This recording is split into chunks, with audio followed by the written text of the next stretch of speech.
Greetings, everybody, and welcome to Midnight's Edge. I'm Tom Connors.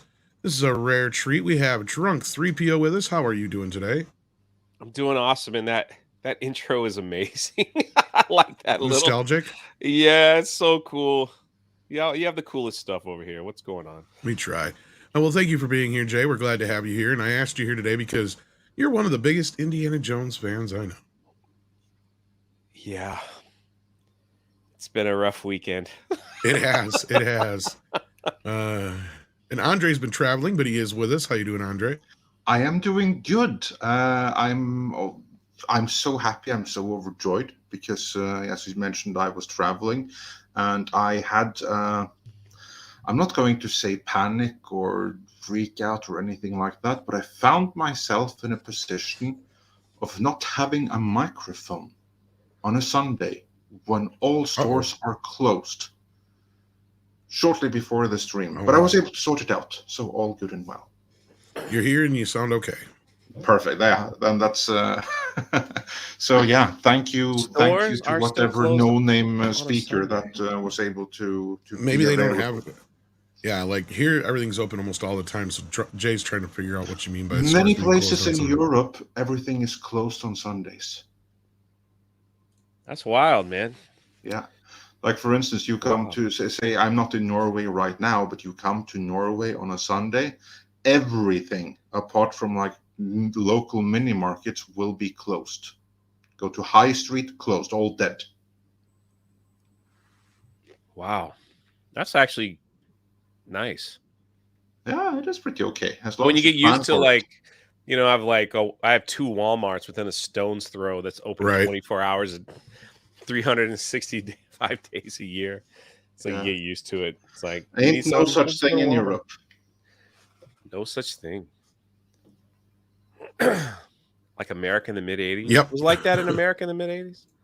In some places, especially middle America, like it's even around here still there's a lot of stuff that isn't open on Sundays. Oh. Imagine that. But since COVID, everything's gotten worse. Yeah, like our local Walmart don't even stay up in 24 hours now.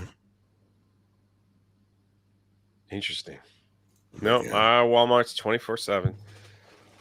But yeah, hopefully Gary will be joining us soon. And Valliant Renegade sent us a $10 super chat and said, Sunday stream, is there some big news or something? Well, we're reviewing Indiana Jones and the Dial of Destiny. I suppose if the boys don't mind, I can send Valliant the link as well if he's interested. Absolutely, go for it. And Valliant, of course, will be talking about the movie and the box office later on. I do believe at 6 p.m. Eastern time. So everyone should absolutely check that out if you want. What's the term? The mainstream media box office analysis of it, then absolutely go check out Valliant Renegade. Now I'm taking the piss, of course, but Valliant is kicking ass with his box office numbers, and I'm sure we'll be talking some box office in this stream too. So Valliant, if you have the opportunity to hop on, then that would be awesome. Well, I'm just wondering if he has time for us little guys anymore. You know, he's a big Fox News star, kind of like Jay. I just hang out with celebrities. It's all good. Yeah. I'm just famous for knowing famous people, and I'm not famous myself. Isn't that just enough to be famous nowadays, though? I don't know. You see what these salaries these streamers are getting paid to stream on these channels for like a year or two?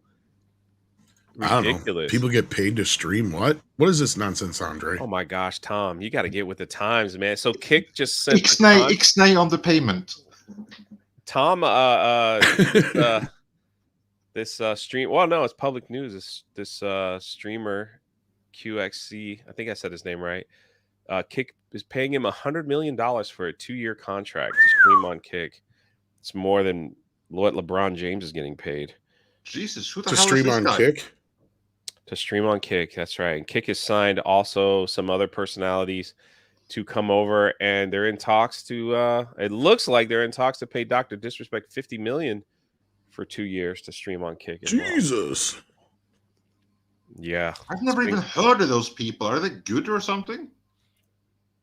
They average about 75,000 people watching them. Yeah, I guess they must. You think I don't pay attention to stuff, Jay? Andre don't pay attention. It's like, a different it's a different circle, like there's those those high YouTubers that all hang out with each other, like the Jake Pauls and all that stuff. High rollers. They're in their little circle, and then you have like the reaction streamers, they're all in their circle. Then you have those the gamers that just play video games, they're in their circle. So we're in like the pop culture circle. So if you don't bleed over into their stuff, then you probably won't know who they were. We're losers. Kind of like this guy who's just had a hell of a week, bad week. Nobody likes him. Yeah, could we just they're gonna hang around with us anymore. He's gotten too big. No, he only super chats me $5, so feel good. See, God. Oh. You made Jay cry. I can't win. I'm sorry. I'm okay. I do believe that Jay has been done quite a lot of crying, so he's used to it by now, and he probably has bigger things to cry about. Yeah, indeed. With this movie, Bad News Badger is here and sends a 50 Danish krona. One of your countrymen there, Andre. Yeah. Don't look so worried, Bob. It's not like anyone gonna John Carter you. KK, hold my butt. Hashtag dang it, Bob. Dang it, Bob. Yeah. I mean, that's a good comparison for how bad this movie is. But you know what? Even it's worse than John Carter because nobody knew what John Carter was when that came out. That's it. At least it had that excuse of what is John Carter. You can't say, well, what is Indiana Jones? Yeah, right. Actually, it was worse than that because many were like thinking, wait, that dude in ER got a movie of its own. You could even hide behind that. That many people confused it with the ER, the Carter movie, because they stubbornly refused to use the Mars in the title because of Hollywood superstition, because Mars Needs Moms had bombed the year before. I wonder why. Yeah. If they had called it John Carter of Mars or even Princess of Mars, maybe it would have been different. But either way, that movie did pretty awful, but it had some excuses. This movie arguably is doing even worse, and it has none. Shirogami says, Jake Skywalker, Jake Luke Picard, Sergeant Jake Fury, and now Indiana Jake. Toto, we're in the Jake multiverse. Yeah, you're not wrong. Yeah. But before we hear what superfan Jay actually thought about the movie, let's just hear briefly. Valliant, how is this doing at the box office around the world so far? Now we're on Sunday, so we are starting to get Saturday numbers trickling in. What's the most recent estimates for the tremendous level of success that Indiana Jones, spearheaded by Kathleen Kennedy, surely must be? Bad. It's bad. It's just bad. I don't know what else to say. I mean, it's. You look at it, I put a video out this morning, about an hour and a half ago. Man, Anthony DeAlessandro didn't know what to do with himself this morning on Deadline, and he's just telling you straight up, basically, in so many words, this sucks. This is bad. I have not seen anything yet from Nancy Tartaglione, which is telling on the international side. At least I'm going to refresh here just to be sure. Usually Nancy's article comes out within moments of Anthony's, but it has not. So the problem with this movie, as I've said up to this point in previous videos, is that comparing the opening on a film like Indiana Jones, which, well, it skews older audiences in this. So we have to look at MI6 Fallout from 2018, and we need to look at James Bond, No Time to Die, and all this kind of stuff, which had similar opening weekends, but nobody freaked out about those. The difference is that those movies have a stronger play overseas in the international market. So it's like Fast and the Furious or like the Transformers. You know that the biggest portion of their box office is going to come from those overseas markets. And those movies were overwhelmingly, well, I'd say overwhelmingly. MI6 got very, very good reviews. Audiences loved it. No Time to Die was kind of 50-50 with what they did with Bond, but they still performed well. The expectations for Indiana Jones is, number one, the international box office is not going to look anything like those other two films. And the expectation is it's probably not going to leg out well from here because the audiences that have seen it just don't seem to care for it all that much, at least overall. So this is going to look like potentially The Flash in terms of box office. It's almost tracking worse at this point, isn't it, Valiant? Yeah, because at least what The Flash had going for it was the fact that it was drawing in the younger audiences and rabid DC fan base to go see it. But then that quickly just died out after the first weekend. Everybody that wanted to see it was going to go see it. This movie has the same type of problem, although it might leg out a little bit better because, again, the audiences skew older, and those folks don't always pre-buy tickets. They don't always go the first 2 or 3 days. It's the middle of summer. That could leg out a little bit. But the younger audiences for this, from every indication that we have, they really aren't there. And that's a big problem for this. That's actually similar to what I observed myself when I was at the very first Norwegian IMAX screening of The Flash, compared to the very first Norwegian IMAX screening of Indiana Jones. Now, I tweeted the picture of the screen from Indiana Jones, and this was the very first public IMAX screening. It was at 2 p.m.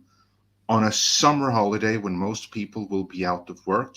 So there was no universe where this was going to be completely filled, because that's, again, it's too early at the day for that, but it should have been half full.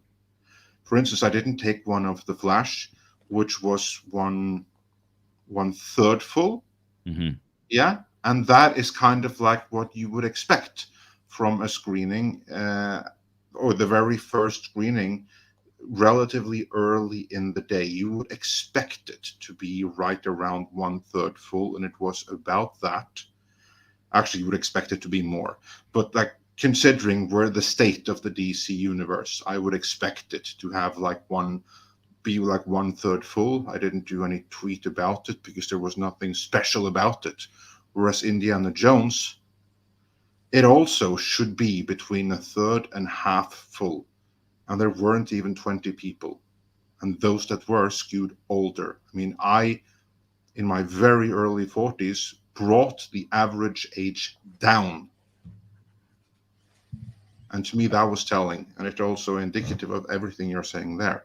And what is funny is that it wasn't like some extreme, because I saw plenty of people post similar pictures of similar attendances across Europe, in Denmark, Poland, and even in America. Mm-hmm. Well, if there's some good news out of all this, would you care to hear? Yeah, go for it. So, when Kathleen Kennedy destroyed Luke Skywalker, and many of us cried out in horror, there was hardly basically it was like, well, the movie still made money, so let those people cry. So the sequel trilogy did make money off the Star Wars nostalgia. This has the Indiana Jones name on it, the Lucasfilm name, and it looks like there's not going to be any more excuses now. Like, if this movie made a little bit of money, even though it destroyed Indiana Jones, they'll still look at it and go, yeah, well, it still made money, so you guys can go cry on your YouTube channels and shut up. And now it's like there is no character now from George Lucas that Kennedy can destroy anymore. Willow has been nuked off Disney Plus, so Willow's not around. Star Wars, they can only rely on their new characters now. You know, they can't. I don't think they can. I mean, Ahsoka maybe, but they got the Rey movie and James Mangold. Kathleen Kennedy just came out and just said that the James Mangold Star Wars movie is going to be about how the Force got started. That's going to go over well with Star Wars fans. So that'll go. But Indiana Jones was kind of their last character from back in the 80s that they had to hope that nostalgia would bring people to the movie theater, and it didn't do it. So there's no backtracking here. You can't blame it on the lockdowns. You can't blame it on, old white men, because mostly old white men saw this film. You can't blame it on a lot of stuff. So, like, if there's any good news, this will definitely be telling to see where Disney goes with Lucasfilm coming up, because they this 2023. I mean, there's a video in the works there for 2023. Yeah, Lucasfilm was spearheading the Galactic Star Cruiser. That's probably going to be bulldozed next year. They can't do anything with it if they're taking a tax write-off. That's against the law. So then Willow, they had a Willow show that nobody watched. It was so bad, Bob Iger just took it off Disney Plus and fired everyone involved. And you have Indiana Jones, which is probably going to be the worst bomb in Disney's either this year or for some people are saying it could be the worst bomb ever for them as far as like money. It's going to be close. Yeah. I was going to say, this is a kind of movie that'll like replace Ishtar and Jokes in the next few years. Yeah, so that's what I'm saying. It's like with the sequel trilogy, when we were all saying, you destroyed Luke, get her out of there, you destroyed Luke. It's like, hey, we still made money, so y'all can go cry. You can't say that this time. You can't. There's nothing to blame. There's nothing else to do. And so if there's any good news, maybe this will. She can't ruin any more characters. And if they think that they're going to make their money back on a Rey film, a Rey movie, that is the biggest joke of 2023. So Jay, just to rephrase your point then for brevity and for clarity, the point you're making is that now that Lucasfilm has already burned every last one of their properties to the ground, at least they can't burn them down anymore. Is that about right? Pretty much. I mean, I don't know where they go from here. We're at, listen, like here, like this is just, we could go back further, but let's just look at 2023. Galactic Star Cruiser was shut down. That was done by the Lucasfilm Storyboard Group. It's in their videos. You could watch it. Matt Martin, who's part of Lucasfilm, was like pretty much in charge of putting all that together. The story. They rewrote the history of Star Wars just for that stupid hotel. They made books, comic books that didn't sell. You've got the High Republic. They just released their sales numbers. Some of their books didn't even sell 3,000 copies, while some of the old EU books were selling in the millions. Mm-hmm. Well, I'm sure. So, and those 3,000, how many of those were to Scholastic? I have no idea. I have to pull up the charts and stuff, but it was just they released it like somebody did an article, and they were just showing that the first High Republic book sold about 120,000 units, and then the bar graph went way down. It went from like 40 to 30 to 20 to 10. I think that was, and that's at the wholesale level, if I'm not mistaken. That's not actual people picking up a copy and buying it from the store. Yeah. So that's, and look, to your point, Jay, real quick, and Andre too, that's the last couple of videos I've done on this topic with Indy. The video from this morning now, from just under 2 hours ago, live show that I did yesterday afternoon is kind of a special with my review. That's been around. It is to the point now, unequivocally, this cannot be ignored by the financial world. This, I tell you right now, by tomorrow at noon here in the U.S., noon Eastern, there's probably going to be, I would bet, there will be several articles in financial trades talking about the failure of this film. And that, I mean, I'm talking big financial trades. It's going to, because like we've said before, financial trades typically tend to focus on what? Theme parks and Disney Plus. Yep. This is too obvious. This is too hard to ignore anymore, especially in a daisy chain effect, domino effect that they've had with Ant-Man and the Wasp was a bomb.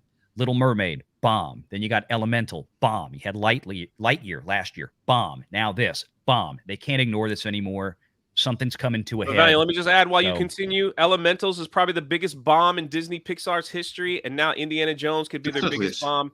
Absolutely, because you have to remember that the Crystal Skull way back in 2008, they pulled in $125 million for their weekend. Yep, and that's without inflation. Yeah, $785 million in 15 years ago, and this movie is probably going to do somewhere around half of that. Yeah, and Tom, that's not only without inflation, that's also disregarding price hikes, because from 2008 till today, the average ticket prices have increased, what, 40%? Oh, more 50? Than that. It's closing in on 70. Yeah, so basically, if in terms of pure attendance, again, we don't know how many people attended Indiana Jones back then, but I think that we can assume that if this movie had opened to similar attendance as I'll rephrase that. If the Dial of Destiny had the same attendance-wise as Crystal Skull did back in 2008, this movie would have opened to 180 million. Maybe even more. Yeah. If they had today's ticket prices, if people were shelling out $12-13 for PLF screenings and all this kind of stuff like they are today to this scale, because none of those really existed anywhere near those numbers 15 years ago. Yeah, that $100 million opening weekend that Indy 4 had would look closer to 200. I mean, and I'm just talking domestic, just domestic. Yeah. It's just boggles the mind. Like with a character such as Indiana Jones, you would think that a certain group of people would just watch it just because it's Indiana Jones, and then you would think that you have the reviewers and all that stuff would watch, and then Indiana Jones and the Crystal Skull did very well overseas, and it just seems that people have lost interest. Now, I know some of the blame could be because the last film was in 2008, and from 2008 to now, and correct me if I'm wrong, there has been no books, there has been no comic books, there has been no video games. I don't remember there being, maybe there was a Lego video game that came out. There has been That's nothing, about it, yeah. There has been nothing to excite people again about this character. Yeah, that's what I said yesterday, Jay. Yeah, and so it's like and then when the interviews come out and they're like, yeah, you're going to see Indy as an old, feeble old man. It's like, well, why in the world would I spend all my money to watch that? That makes no sense. And then the other fact, too, is streaming what we might see from this whole, speaking of box office, the whole summer box office, is that people understand that, they think we're stupid, but we're not. That if you just don't watch it in the theater, it'll probably be on your streaming service in 3 months. So why spend the money when nothing excites you? There is nothing that excites. Top Gun excited people, and there's a great way how they took an older person of a hero and kept him the hero. There's one major difference between this and Top Gun, and I agree with you, Jay. Like in any other world, this movie should have played like Top Gun, because even my dad, this was one of the only movies he mentioned this year. Yeah. The moment I told him about time travel, he completely tuned out. Yes. But the other side of it is just like, Top Gun was sold on the idea of the spectacle, right? We knew that Tom Cruise was in those planes. We knew that they were real stunts for the most part, like 90% of them or whatever, even maybe more than that. That's the big difference between the last 2 Indiana Jones movies and the first 3 is that the first 3 were wall to wall stunt pieces and such, to where by the time you get to Crystal Skull, we can tell half of it's, done with ropes and strings or whatever you want to call it, and CGI. And then by this one, it's all CGI. Like, I mean, a lot of people are praising the first 20 minutes of the movie. To me, I don't even like that. It feels like a video game cutscene. It's so bad in some spots. Nothing feels real or tangible in this movie. The rest was so bad it was good, though. I think you're right in. Yeah, because I'm one of those people that was of the opinion that if you took that 20-minute intro and you expanded that into a full movie, you'd have a movie. You'd have a good Indiana Jones movie. Now, I'm the first to admit that the de-aging was pretty shoddy in some places, not just for Harrison Ford, but even Mats Mikkelsen. I mean, the worst de-aging was one of the shots of him. And he's barely aged since then anyway. But anyway, so yeah, let's gradually get into the movie here. Well, can I just, on your point, Andre? Sure. Go for it. I think some other good news is that maybe now studios will see that we don't really care for the de-aging stuff anymore, and they don't need to spend gazillions of dollars de-aging a character. Just recast, like Indiana Jones in The Last Crusade. They had River Phoenix did young Indy.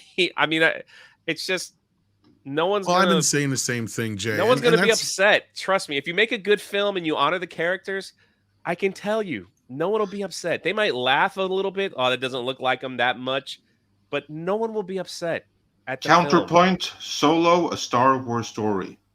Well, see, here's the problem: is they're trying to use this. That's what I'm saying. Like they're trying to use this as an excuse as to why the movie's doing bad. I don't think it is. I mean, I agree with you, Jay. Like the deep fake thing is not that big of a deal. After seeing this movie, they should have James Bonded this thing, right? Like all they had to do was just cast somebody else and keep it in the 30s and 40s. That's basically what this beginning half is anyway, or 20 minutes.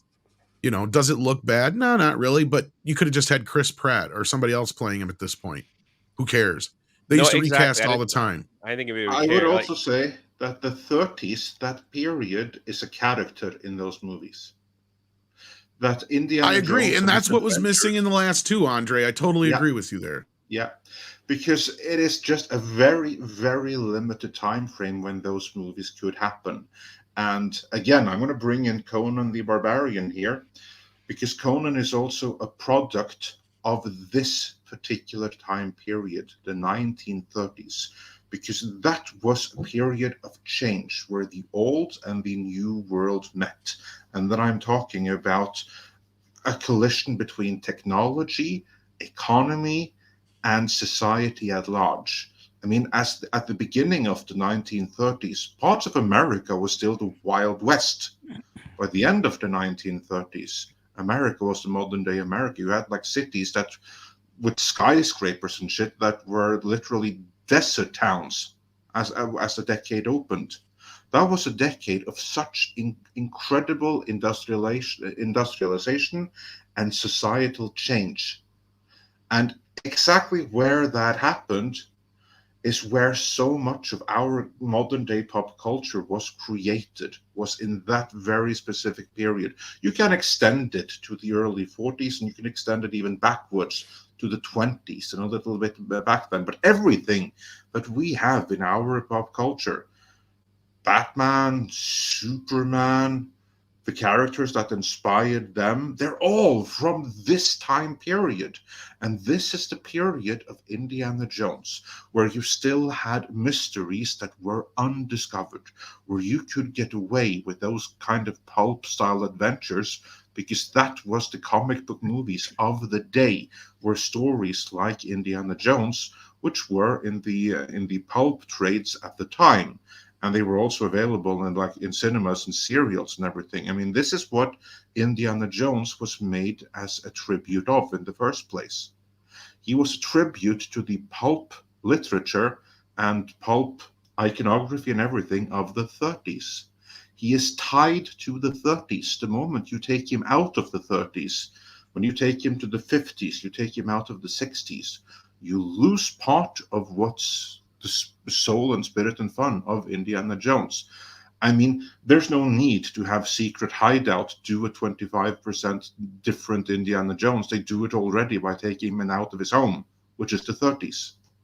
No, I agree, because and even in this film, that's a bigger problem, because they literally drag Yahtzees into the movie just so they can have him there. And him being in the 60s feels completely out of place. I mean, I made this point the other day where we are at a point now where in this movie, Indiana Jones is closer in time to when Raiders of the Lost Ark is going to come out in theaters than he is to Raiders of the Lost Ark. Yeah.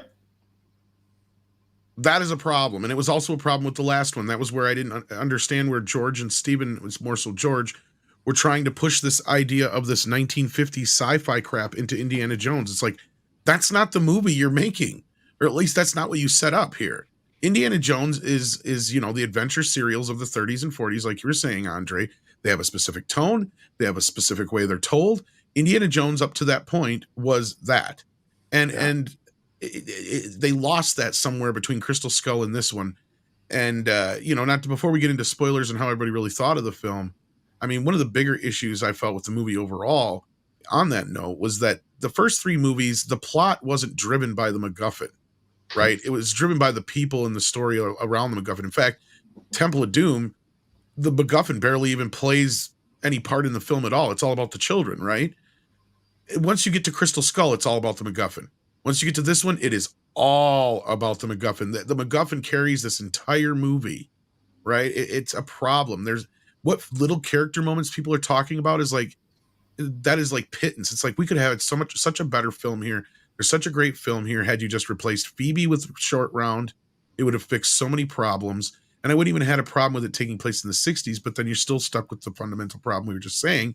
And I agree with you, Andre, and what Jay was just saying before, and I agree with that too. These movies belong in the 30s and 40s. Whether you recast them with whoever, at this point, Harrison Ford's too old, and these movies do not belong in any other era besides that. Agreed. And also, since we're talking about eras, if I may say something about the 50s, because Kingdom of the Crystal Skull came out in the 50s. You know what the 50s did for pop culture and the development of pop culture? Anyone have any guesses? What did It was all sci-fi and what space race greatness? shit. What greatness came from the 50s that is still with us Godzilla is today? about it that I can think of, other than alien stuff, UFO stuff. Yeah. Yeah, and how much of that alien UFO stuff inspired anything that is still with us today? Some, but very little in comparison to then. Yeah, and how much of that was created in the 50s, and the 50s iteration of it is what is with us today, as opposed to the Oh, general in that respect, concept. none Exactly. really. No. Thank you. The 50s, in terms of like popular culture and for a character created in a time frame, was completely freaking useless. There's nothing Yeah, no. that's left from the 50s. That's part of the reason why Indiana Jones and the Crystal Skull didn't work, because Indiana Jones was out of his time. The adventures he had in the trilogy of the real Indiana Jones movies, they wouldn't fly in the 50s, wouldn't work then. So they had to do something else, which was for the 50s. And George Lucas, of course, said, yeah, this is a tribute to the sci-fi alien invasion pictures of the 50s and stuff. These are movies that left zero cultural imprint because they sucked. They sucked then, and they suck now. And granted, there's a few handful in the chat people are bringing up, but a lot of times they were either remade or they just, even the remakes failed. And also, Buck Rogers is not from the 50s. Buck Rogers is way, way older. Buck Rogers is 20s and 30s. So he's the same period as Indiana Jones. I saw someone put out there. And for anyone that like 50s sci-fi, go for it. That's perfectly fine. But it's not the period of Indiana Jones. Exactly, and it doesn't belong in this story. And that was my issue with Crystal Skull. And now this one, you have the sci-fi element from the 60s. What was a big part of the 60s? Like things like Planet of the Apes and stuff with time travel and things of that sort. So like, again, you're getting a little bit stepped, away from what was going on and another step away from what Indiana Jones is. And at the end of the day, this just didn't feel anything like an Indiana Jones movie. And going back to what we were saying at the top, it actually retroactively made Crystal Skull better. Yeah. It actually made Crystal Skull feel more like an Indiana Jones movie. And I highlighted this comment from Pyran Dream, who says they needed a time period when they could utilize their socialist agendas. The 60s is right with it. And a lot of that stuff seemed to get pushed out of the film anyway. Yeah, indeed. But let's get into the film proper. Yeah, the film proper. Yeah. So because the way that I see it, at least in my world, and Jay, let me know if you disagree here. But there's really 3 movies inside of this movie. The first one is the opening 20 minutes that take place in 1945 on the eve of the end of World War II.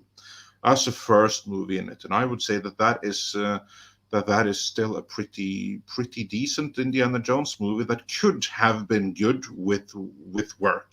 And then the second movie in here is old Jake Jones, who is a broken down man out of his time, but still not too bad for an old man in the movie. If you buy the premises, you have to buy into quite a lot here, but if you buy into that, then this is an okay movie at best. And this is a movie that ends in Tangier or in Morocco or wherever the hell that is.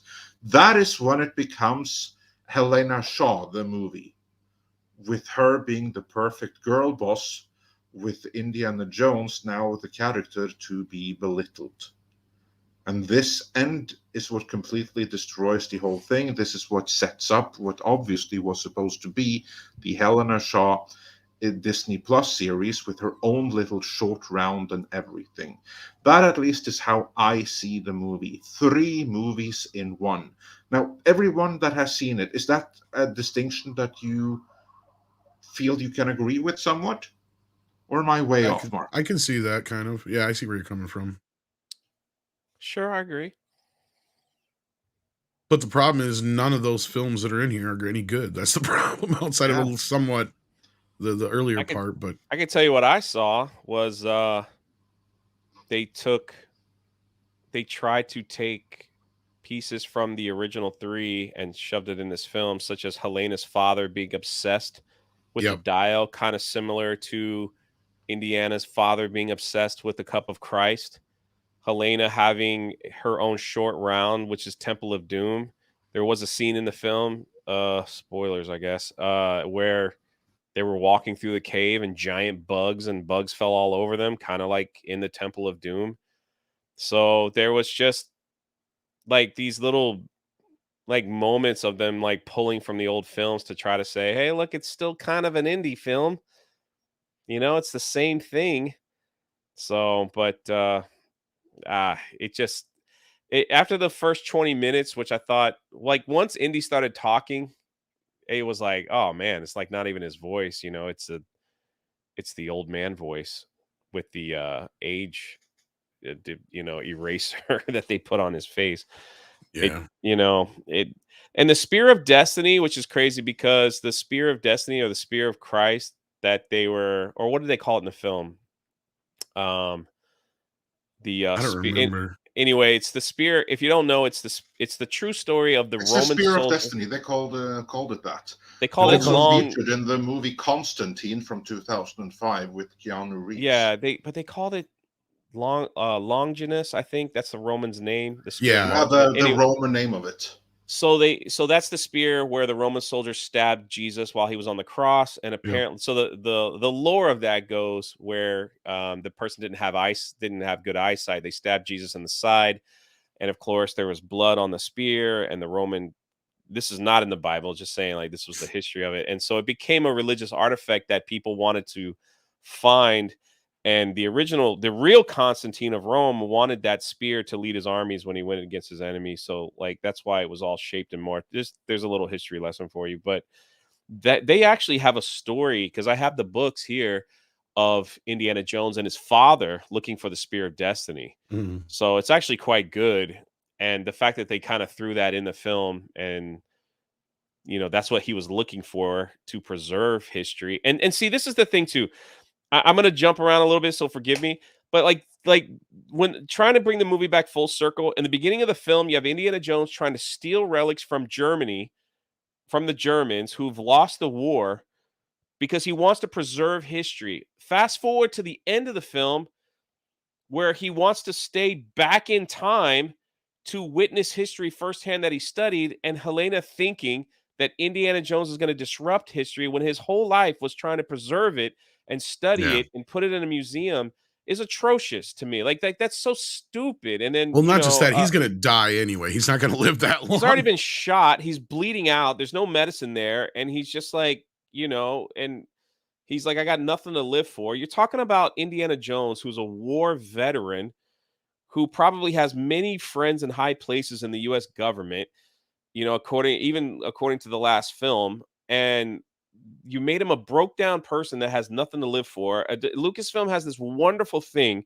of taking older characters and making them bad fathers, bad husbands, and that just want to run away from everyone. They did it with Luke. They did it with Han Solo. Now they've done it with Indiana Jones, instead of celebrating, that maybe he kept his marriage intact, and maybe, everything was working for the better, and he had to go help his goddaughter.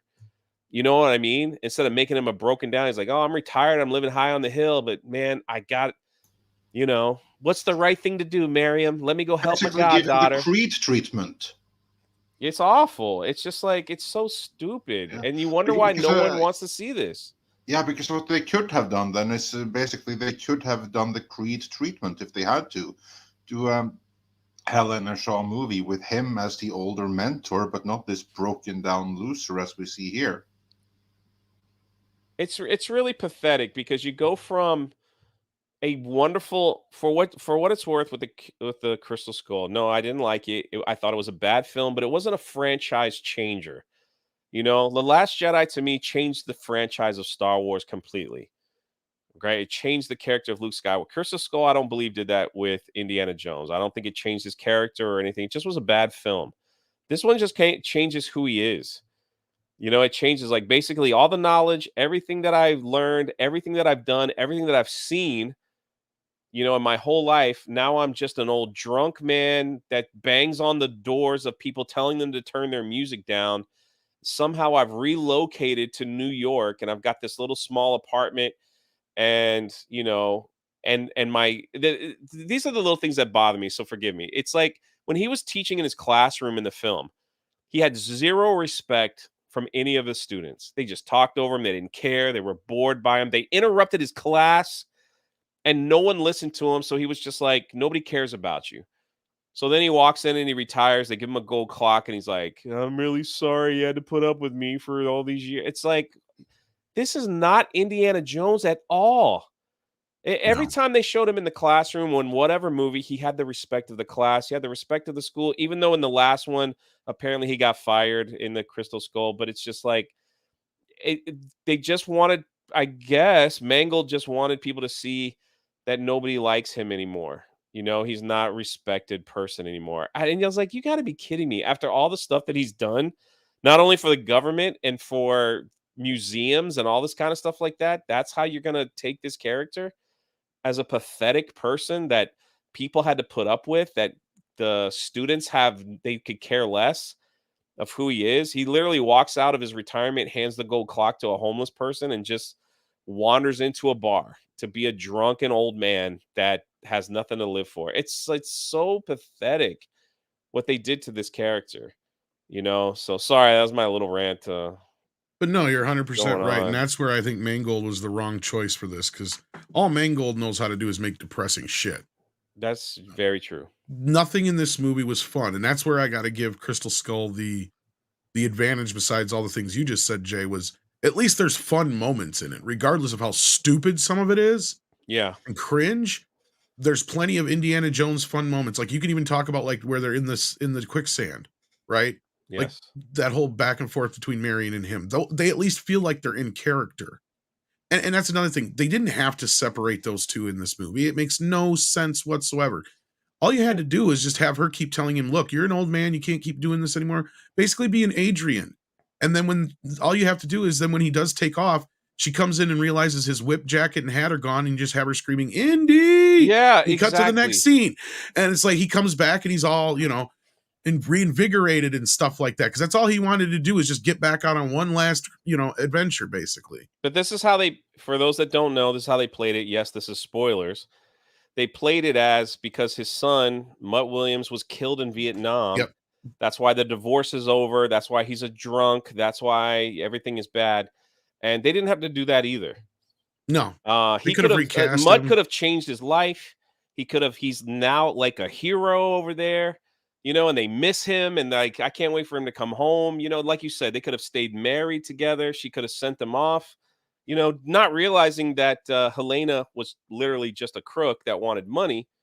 She could have showed up in their household and had the same story. Instead of being in a bar with depressed Indy, she could have just showed up at home with, the happy marriage going on, saying, look, you remember my dad? Like, I need your help. Yeah. And well, let me propose to you something to you, Jay, because there's a lot of the characteristics of Helena that I think could have been put onto Short Round, especially an adult Short Round, where we have no idea what happened to him after Temple of Doom. 100%. Right? You could have had him show up being a bit aggravated with Indy for dumping him off at like a kid's home when he was younger. And then you also have him having this Teddy character tagging along, which is kind of, you know, a proto, you know, Short Round 2, but he's with Short Round. And at first Short Round, all he's trying to do is sell this thing or whatever. Because remember, he was all about fortune and glory when he was a kid. Well, and that's his character arc, because he realized that's not what this is all about. He reconnects with Indy. Through this other kid, he realizes why Indy had to give him up to a boys' home when he was younger, because clearly globetrotting was not the life for him, you know, as a kid. You know, and you could have had all that come full circle, and then it just be this adventure of these guys getting back together. And you know, he needs Indy, and Indy, you know, is trying to help out Short Round, and that's where he takes off and everything like that. It could have been almost the same story. 100%. And then they could have played into his age perfectly. Exactly. You know, I can't do it like I used to do it anymore, and I couldn't. You know, it's like it would have been fun. I agree with you 100. And it's my whole thing was, if you want to like play into his older age, he's retired, he's with his wife, everything is, he's just living on a hill. Yep. And some terrorist or whatever, they come to kidnap him because he has all this government knowledge. He knows where all these religious artifacts. In Crystal Skull, they talked about all the spy jobs that he did for the government, so he knows all this intelligence. It's like that's a simple way of just saying we kidnap him. We're trying to get certain information from you that I know you have, and then somehow Short Round gets contacted. We need you to go rescue Indy. You're the only one that knows him better than anybody else. So, and then now you're off on another adventure. So there's so many things you could have done. Yes. Like, we also have Sala in here for no good reason other than for him to go, I've got my passport, I missed the adventure. And he's like, too bad, you're staying behind. Yeah, it's like, it's like you're old, you can't do stuff anymore. So go drive a taxi in New York. It could have been like Sala got kidnapped for some reason, like you said, for whatever government, knowledge he may have. And Indy's like, well, what do I do? And he goes and grabs Short Round, like you said. And he's like, you're the only one I could trust, kid. Yeah. Like that's all you need to do. Even that was simple. But even if you had to tell the story that was in this movie, that's where I was saying Short Round still would have fit and actually would have worked better. But at the end of the day, the movie's horrible. But yeah, I just wanted Harrison Ford to hand John Rhys Davies his helmet from Lord of the Rings at one point and say, "Let's go." And he's like, "You'll have to toss me." That would have been amazing, though. And there's precedent for that. I mean, you had like Drunk3PO, 3PO and R2D2 hieroglyphs in the previous Indiana Jones movies, don't you? So that would have been pretty awesome Obi-Wan and all that. Actually. Yeah. I think the biggest insult for me was at the end of the film, it was Helena that punches Indiana Jones in the face. We have no idea how they went back through that little ripple of time, which was ridiculous. Oh, you mean when they reshot the ending? Yeah. Yeah. The anal fissure, yeah. Her Short Round was better than Indy's Short Round because he could hotwire an airplane and fly it through a storm without any problem whatsoever. And land it on a rocky beach. Yeah, during the Roman invasion. Lest we forget, this Short Round, he could also, in cold blood, murder a henchman by handcuffing him underwater and letting him drown and screaming in agony. Yeah, he pickpocketed the keys to the handcuffs and was able to take the handcuffs off under raging waters, take the handcuffs off him. He was a bigger Mary Sue than Phoebe Waller-Bridge. I'm just like... And then let's not forget, when they travel back in time, the airplanes were flying nice and low so that the Romans could bow and arrow them right out of the sky. You're just like, what? Well, this movie is chock full of just all kinds of those kind of moments, right? And speaking of those kind of, because you brought up, Jay, and I wanted to address this, like, this movie is just chock full of, bits and pieces that are meant to emote or make you remember things from the other Indiana Jones movies. And unfortunately, what we have here is that's one of the reasons it's worse than the Flash, because in the Flash, I said, well, Michael Keaton's there and he's not horrible, but it kind of feels like when a band or an old singer, re-records a bunch of their old music and it just doesn't quite sound as good and they don't have the same, you kind of feel bad for him.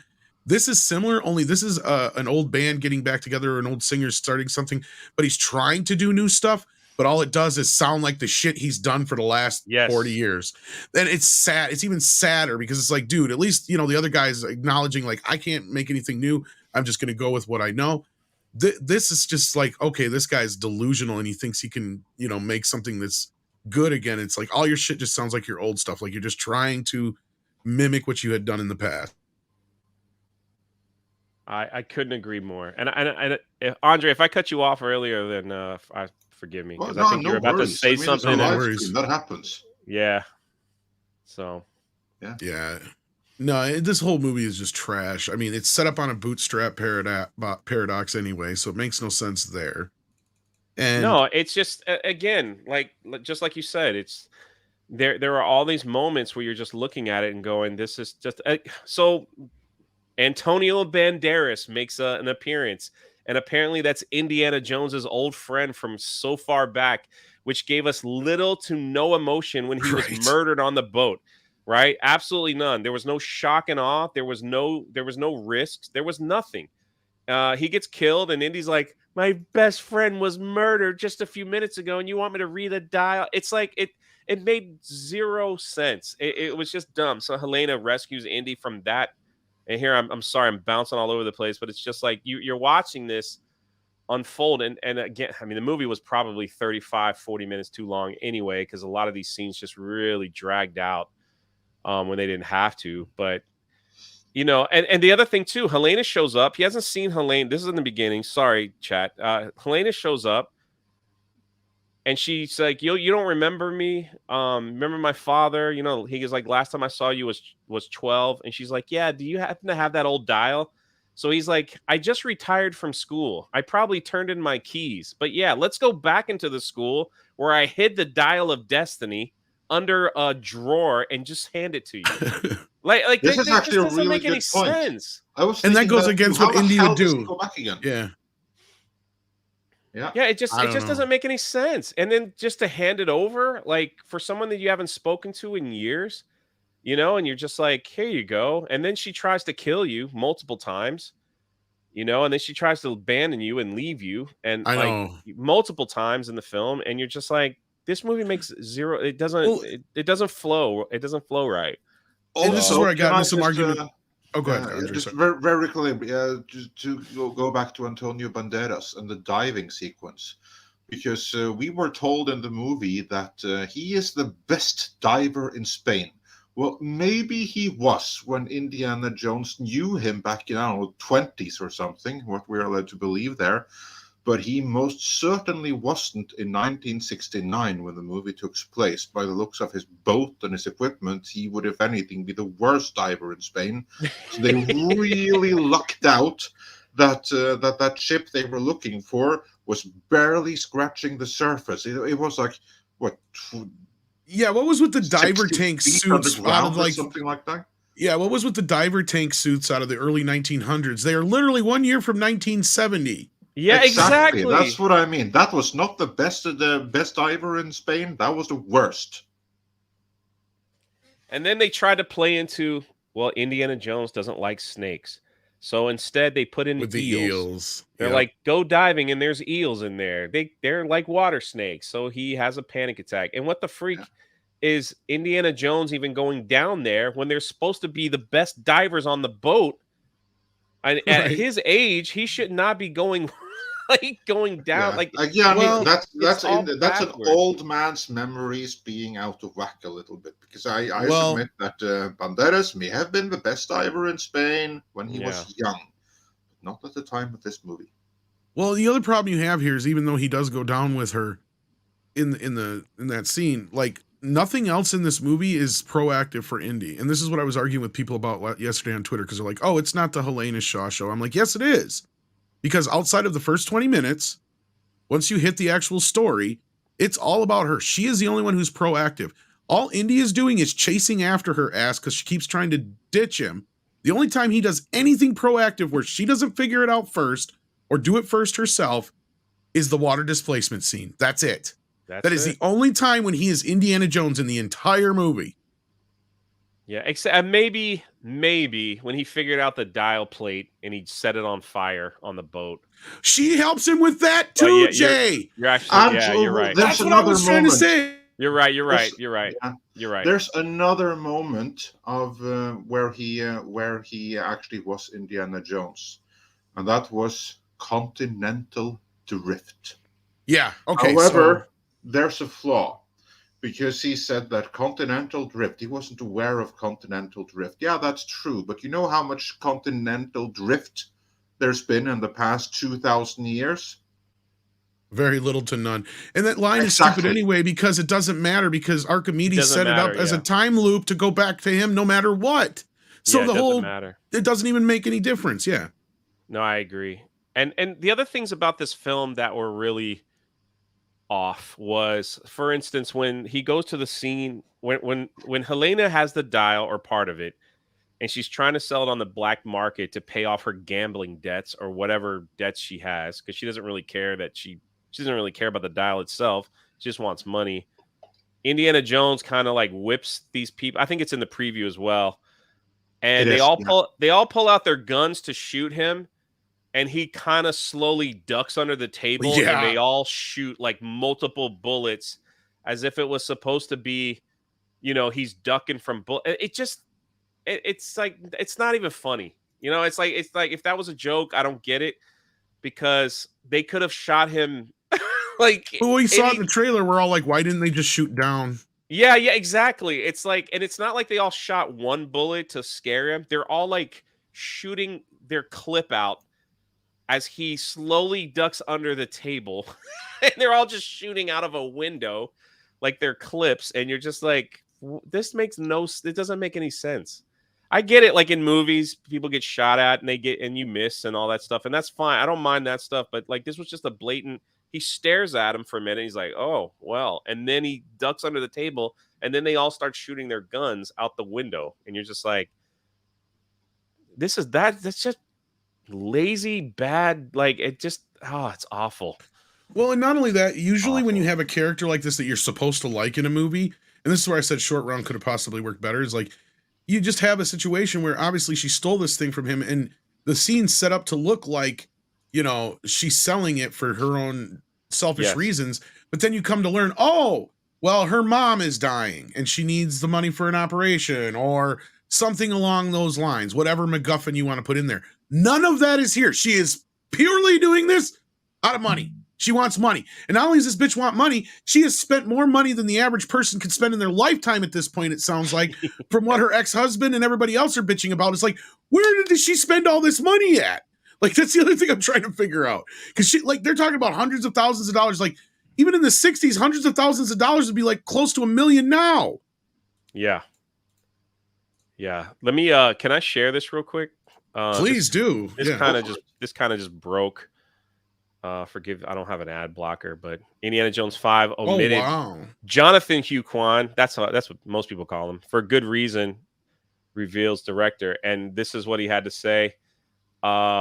Because it would have been the kind of the worst kind of cameo. So that's why they didn't want Short Round in there. And they also said, plus he was actually shooting the other film. So, but he called it the worst other kind film?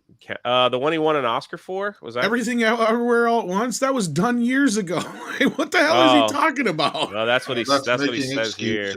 Yeah, because I see this, and this is what I think is awesome, because these are the kind of questions is being asked. Why didn't you get Short Round in this film? Because that's what people are watching, and they're like, why didn't you put?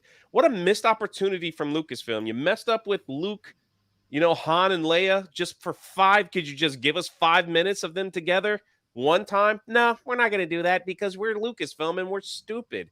How about Short Round and Indy for 5 minutes?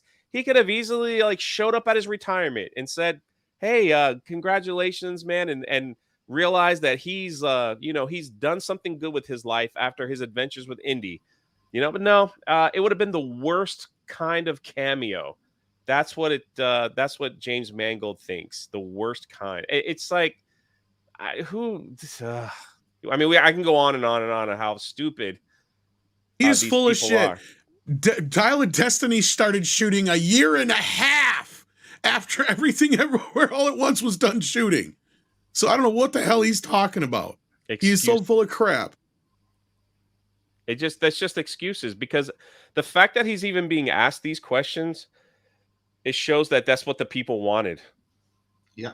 If people didn't care about Short Round or didn't even want them in the film, no one would ask that. One of my biggest tweets ever, Jay, was the one from the Oscars where you had Ki-Hu Kwan hugging Harrison Ford. I love that tweet. This should have been Indiana Jones and Dial of Destiny or whatever, 85. It's one of the most liked tweets I've ever done. And you're right, Jay. And it really makes sense. It's almost like they meant this story to be a Short Round story, and they just totally took him out and put her in instead. Because it's like, it almost makes sense that it would be him. Especially if you go with the idea, like I said, where, he tackles the idea of Indy abandoning him as a kid. He's got his own little Short Round, that he's kind of dealing with too. he at first steals something for Indy, but then you learn it's for some other reason, not because of what she's doing. There's Because so that's the many thing. possibilities. You're right. Exactly. And it's like, why did you go this route with a character nobody knows, built up with two characters that nobody knows from Indy's past, when we have plenty of other characters, and the one character from his past, you say, no, we're good. We're just going to leave you here at the airport. So that we have Valliant here. I'm curious as to what you guys think. What will be the excuse from Lucasfilm as to why this bombed? Because they can't blame the pandemic. They can't blame misogyny when it comes to Rey. They can't blame racism when it came to Kenobi series, why no one cared. They can't use any. I don't know what excuse they're gonna use. Like, what do you think? Because they're gonna come up with one. Something's gonna come up. Like, they're gonna blame somebody for this failure because they never blame themselves. Never take an L. They never take an L. They never say we put out a bad product. They never say that, yeah, we probably should have went in a different directions. They never do that. They blame everything else but a bad film. Like, what? I don't see where they could pass the blame on this one, but I could be wrong. Well, Valliant, what say you?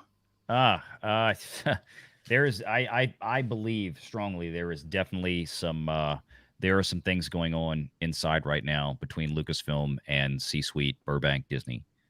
And this has been discussed by Pro in a video he did that I was working with him on, or in the video with him on, I should stipulate.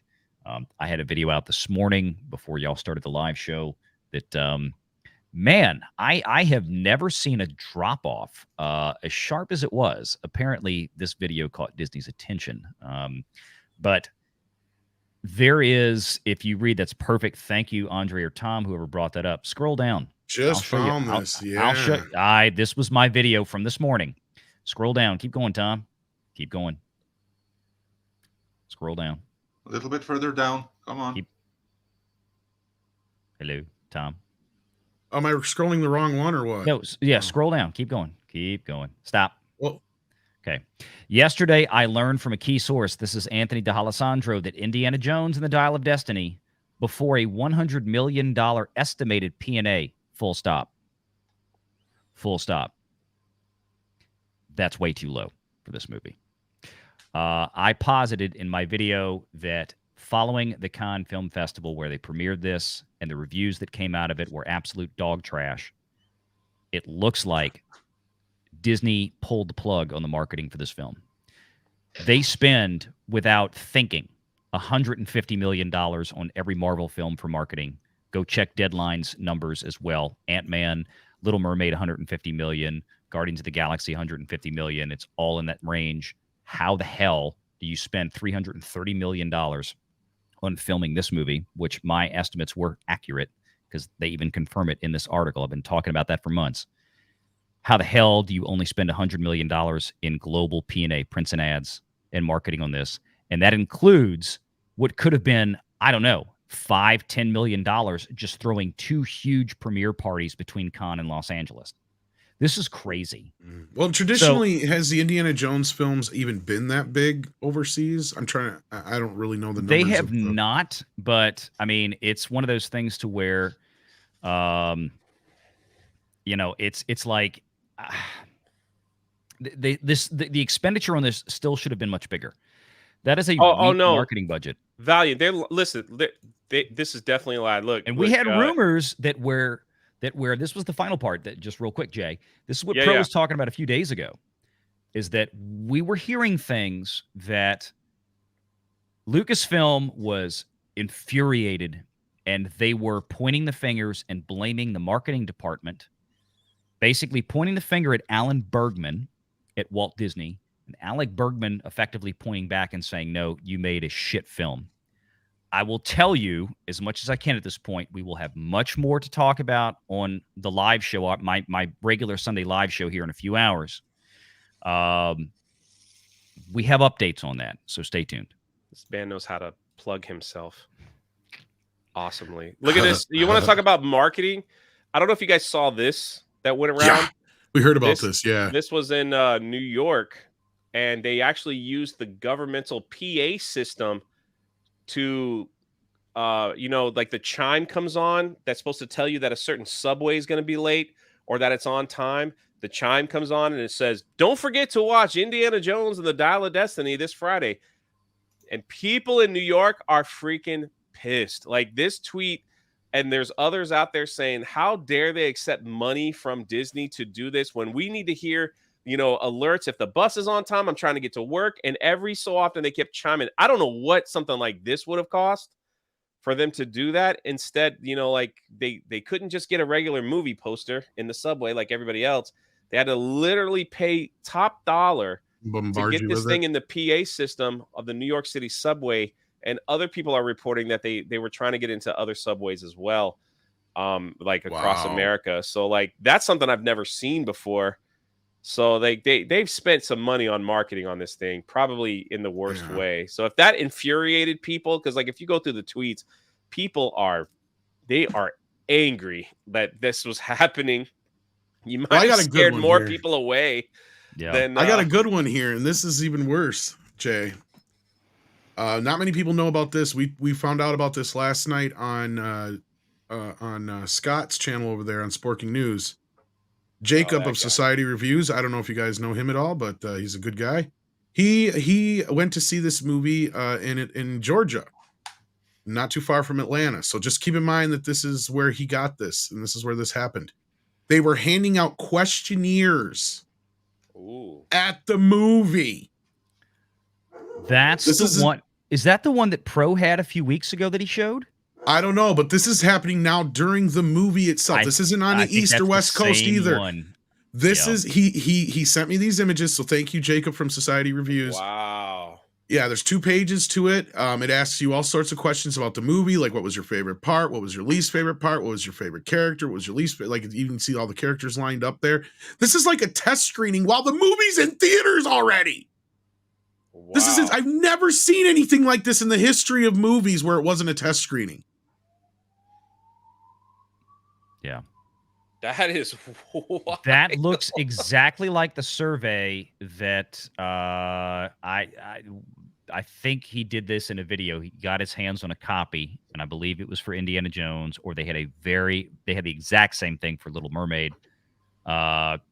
Yeah, this is legit. This is something that Disney has been doing now. But just so you can't read, because I know you probably can't read these, but like one of the main questions is, would you recommend Indiana Jones and the Dial of Destiny? What age group? What did you like best? They've got things like the fights, the humor, the music, the chase scenes, the action, Harrison Ford returning, new characters, flashback scenes, Hunt for the Dial of Destiny, banter, new villain, Holy relation. crap. Yeah, Talk like about this is out of touch. That's what I'm saying. This is like a test screening when the movie's in theaters. Like you should have been doing this months ago. You know what that is? That is someone doing research to have a report ready for Monday for exactly why the movie failed. And this goes straight back to what you're reporting here was Valliant, the video that you referenced with WDW Pro, how you have marketing and the production company pointing fingers at each other. Production company saying it's your fault because you screwed up the marketing. Marketing saying no, it's your fault because you made the wrong movie, right? What they're doing right now, I mean, it's marketing that would hand out the survey like this, right? And to me, this is them trying to get the data to present on Monday, saying that no, you made the wrong movie. Nothing wrong with the marketing. People are aware that the movie is out. It's not that there's a lack of awareness, which would be Lucasfilm's point of attack, but the movie is just shit. No one wants to see it. Exactly. Well, again, like you want to talk about marketing, they marketed it just as bad with James Mangold going, you know, he went freaking Twitter nuts before the movie comes out, accusing people of this and that, and like, oh, go stay in your basements, you know, that's part of it. Then you have like Harrison Ford, like, yeah, you're gonna see an old feeble. It's just like, how does that help people want to see the film? And the list goes on and on. You know, like the list goes on and on of like horrific marketing. The whole capitalism statement that they just happen to throw in there, thinking that was cute. That's you know, which doesn't even make sense. Yeah, that's sent a little shockwave. I stole it from you. That's capitalism. It's like, What? That's the thing that Hollywood needs to understand is that people are tired. Just look at this past month here in America. People in June, people just got tired of like pride and everything. Companies didn't switch their logos over. Things stayed up for a few days. Like, look at the Bud Light effect. People are just tired of it. And if you're going to try to even joke about, yeah, capitalism's bad and all that, people are just going to turn their nose up and be like, I have no interest in seeing this film. And you got Blue Beetle coming up right behind saying, Batman's a fascist. It's like, that ain't funny anymore. That's not funny. People might say, well, that's just character. That's a joke. Then let it be in the movie, not in your marketing. This is your marketing to get people to see your film. Like The Flash, I think going back to, I know we're talking about indie, but The Flash, I think, did everything they possibly could to get people to see this film, and it failed. They had an entire commercial that made it look like a Batman film. They had the director coming out and leaking Nicolas Cage is going to be in the film as Superman. Come see this film. They were leaking about all kinds of, the cameos, and you're going to be shocked. They did everything. They had James Gunn come out and say, this is the greatest superhero film you'll ever watch. Everything to try to save this film. And people were like, I'm done with it. Like, you fool me once, shame on me, or shame on you. Excuse me. Fool me once, shame on you. Fool me twice, shame on me. So it's just, I think people they're just tired of it. Then you have Tom Cruise on the other side of the coin saying, the fans are awesome. I couldn't be here without the fans. I hope you enjoyed it. I made it for you. This is a love letter for you fans. Like, you were everything to me. And it's just like, yeah, well, I'm going to support the film because you made it for me. Not like all these other people. Well, if you don't like my politics, don't watch. If you don't like what we're saying, don't watch.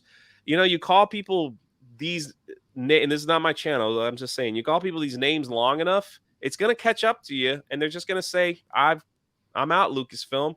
I didn't like Kenobi, but you called me these names, so I'm done. I have no reason to see your stuff because I don't want to be called names by a company anymore.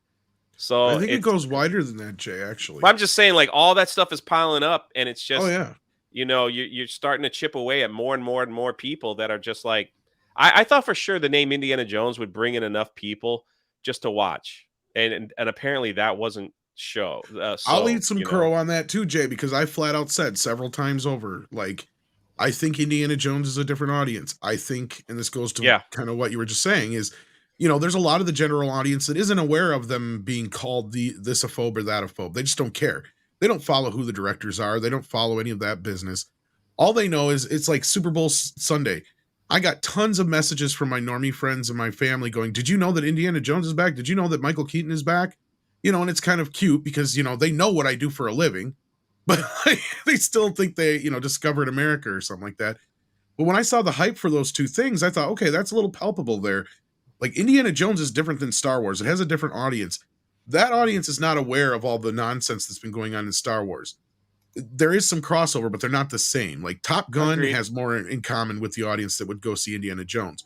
But I think we've made all the points going into this. And one of the main ones is, like you said, the core fans, the actual fans, the ones who follow all this stuff like us, we've turned away because of what you just said. We're sick and tired of being called istophobes. We're sick and tired of them shoving this crap into movies. We go to these movies to escape, and instead they keep trying to make them more and more like real life. And it's like, we don't want to see that stuff. We want to go see a movie, live in a fantasy world. That's what it's all about.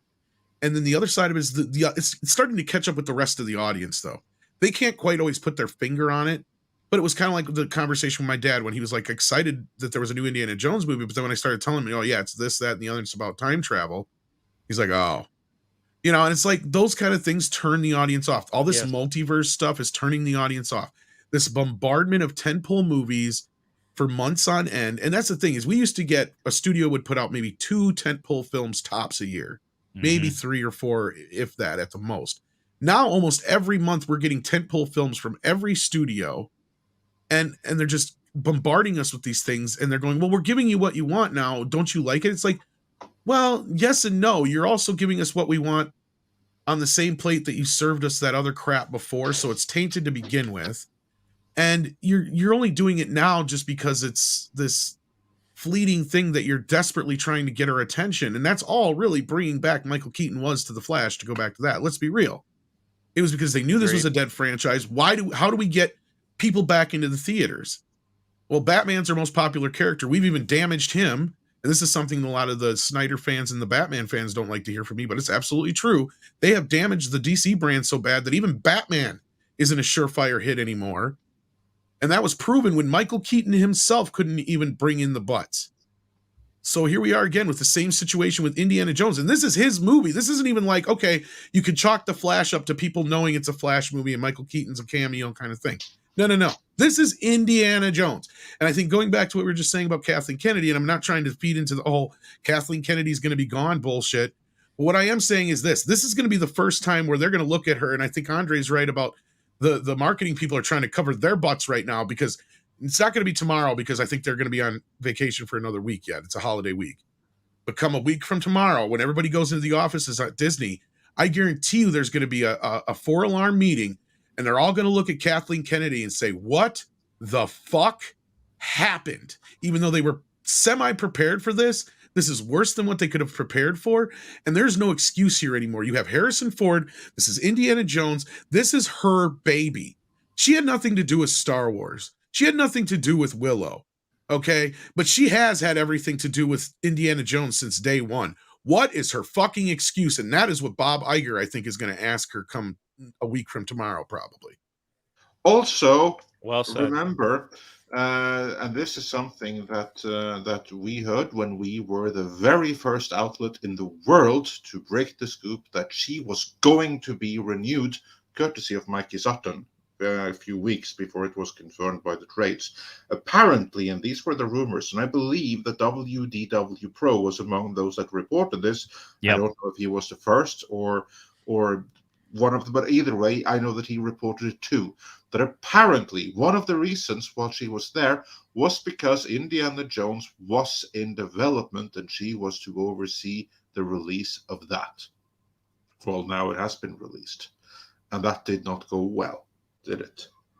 Yeah, but on that note, I did hear a rumor from one of my sources for generally other stuff not related to Disney, but they had heard that she's going to get a year contract renewal, and that's it anyway.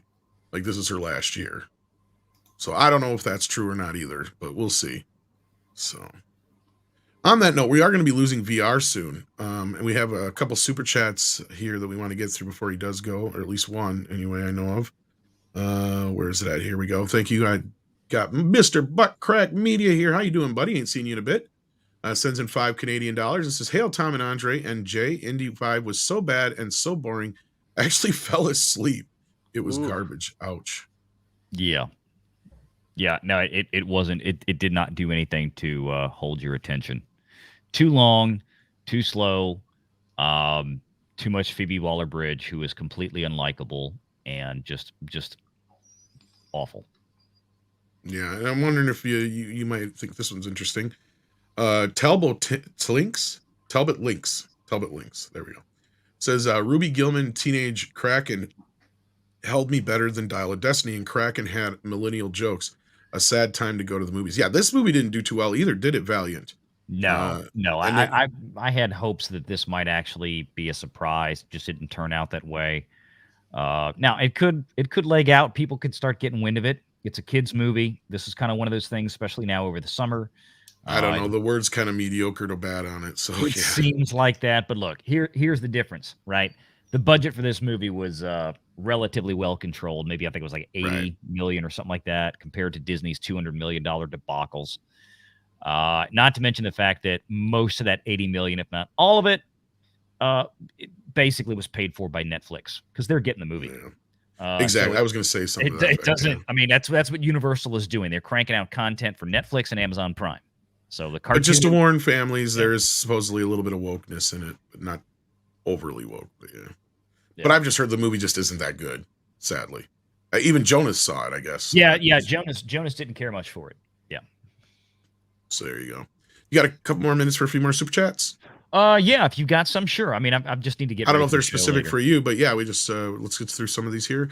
Go for it, because we've got some very patient people in the chat. So thank you so much, Neil, who is a member in our former mod over at the Facebook group, says, "Mummy did Indy 5 better with female characters Rachel Weisz, Waller-Bridge.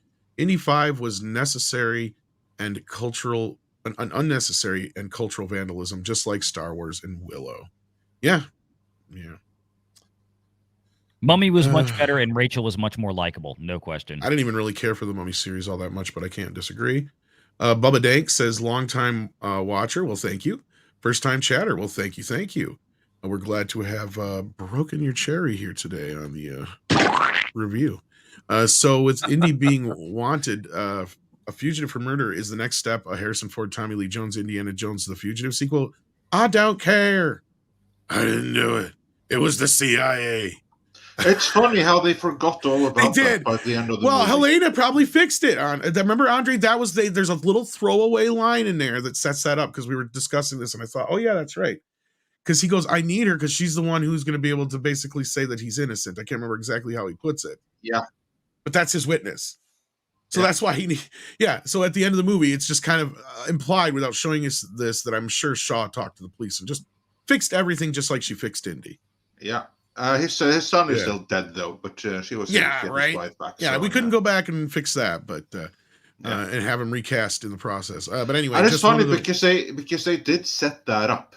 They did set that up when they were like talking about like, oh, if I could go back in time, I'd go and change this. Here's the thing. So she knew exactly what to do. I think that there's the reason why I was so confused with your original reaction to the movie, and after seeing the movie. First of all, wasn't there supposed to be a bunch of scenes where they go back into different times? Like, I think the Continental Drift line actually made sense, but they eventually just still wound up back with Archimedes because they went other places, but not where they wanted to go, I think, in the original leaks. Dinosaurs and shit. Yeah, exactly. And then the other side of it was, at the end, I had been told about one of the earlier screenings after they did the reshoots. I think there was 2 other endings they shot for this movie. There's the Helena Shaw ending where she does everything Indiana Jones does, which is the original leak. That could very well be true. And then I think there's the Back to the Future ending that I kept hearing about. This is the 3rd version of that, which is basically, yeah, things are back to normal, but they're not fixed. Right? And I wonder if they didn't go with that ending because we leaked that out or somebody else did. Because, yeah, the original Back to the Future ending I was told was Indy doesn't wake up in bed shot. He wakes up back at the beginning of the movie in his chair when he was drunk, but only he's not drunk. He's in his chair and he gets woke up by Marion walking in the door from the grocery store. And she says something about Mutt coming over for dinner and the divorce papers are gone. He looks at the fridge and they're gone. And Helena's nowhere to be seen either, but it's like there's this little thing that she leaves to just kind of let him know that, she fixed all this for him. That was the other ending I was told about. I don't know if it's true or not, but it almost feels like there's setup for certain things. You're right, Andre. Like they were meant to bring Mutt back and all that kind of stuff. Like, why else would you do that? Exactly. Glorious. And that was the one I heard being called the Back to the Future ending. Because he goes back and he's not where he ended up, but he's back in the beginning of the movie and everything's back to normal, like good, not bad, basically. Yeah. You know what's crazy? I know Valliant has to leave, but it's like you traveled back in time and met Archimedes and you just wake up like it's just a normal Tuesday for me. It's like what? I don't get it, man. Like it's just so stupid. I just the whole thing for me was just like, this is just so stupid. I just don't get it. Yeah, and at the end of the day, you're not wrong, Red in the Ledger. I mean, some people are saying that ending would have been a bit better, but only just because, look, I know nobody was a really big, I can't think of anybody that I've ever talked to who was ever a fan of Mutt, but I don't think he deserved to be killed off screen like that.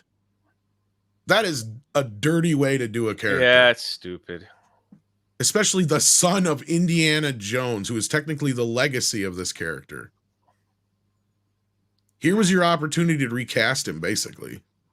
Yeah, but I see why they did that, because that way you kill Mutt, you kill Indiana Jones' legacy. Now there will be no biological trace of him on this earth after he is gone. But kill him off, then Helena Shaw, Kathleen Kennedy's self-insert, can be the spiritual successor to Indiana Jones, just as Rey Palpatine was to Luke Skywalker, despite there being no blood link between the two. So that way you have wiped him off from the gene pool, but the legacy carries on and is just usurped by the Kathleen Kennedy self-insert. Because that's what happened in Star Wars, and obviously that's what they were setting up here. But here, that was again subverted by interference from probably Bob Iger, who said, hell no. Yeah.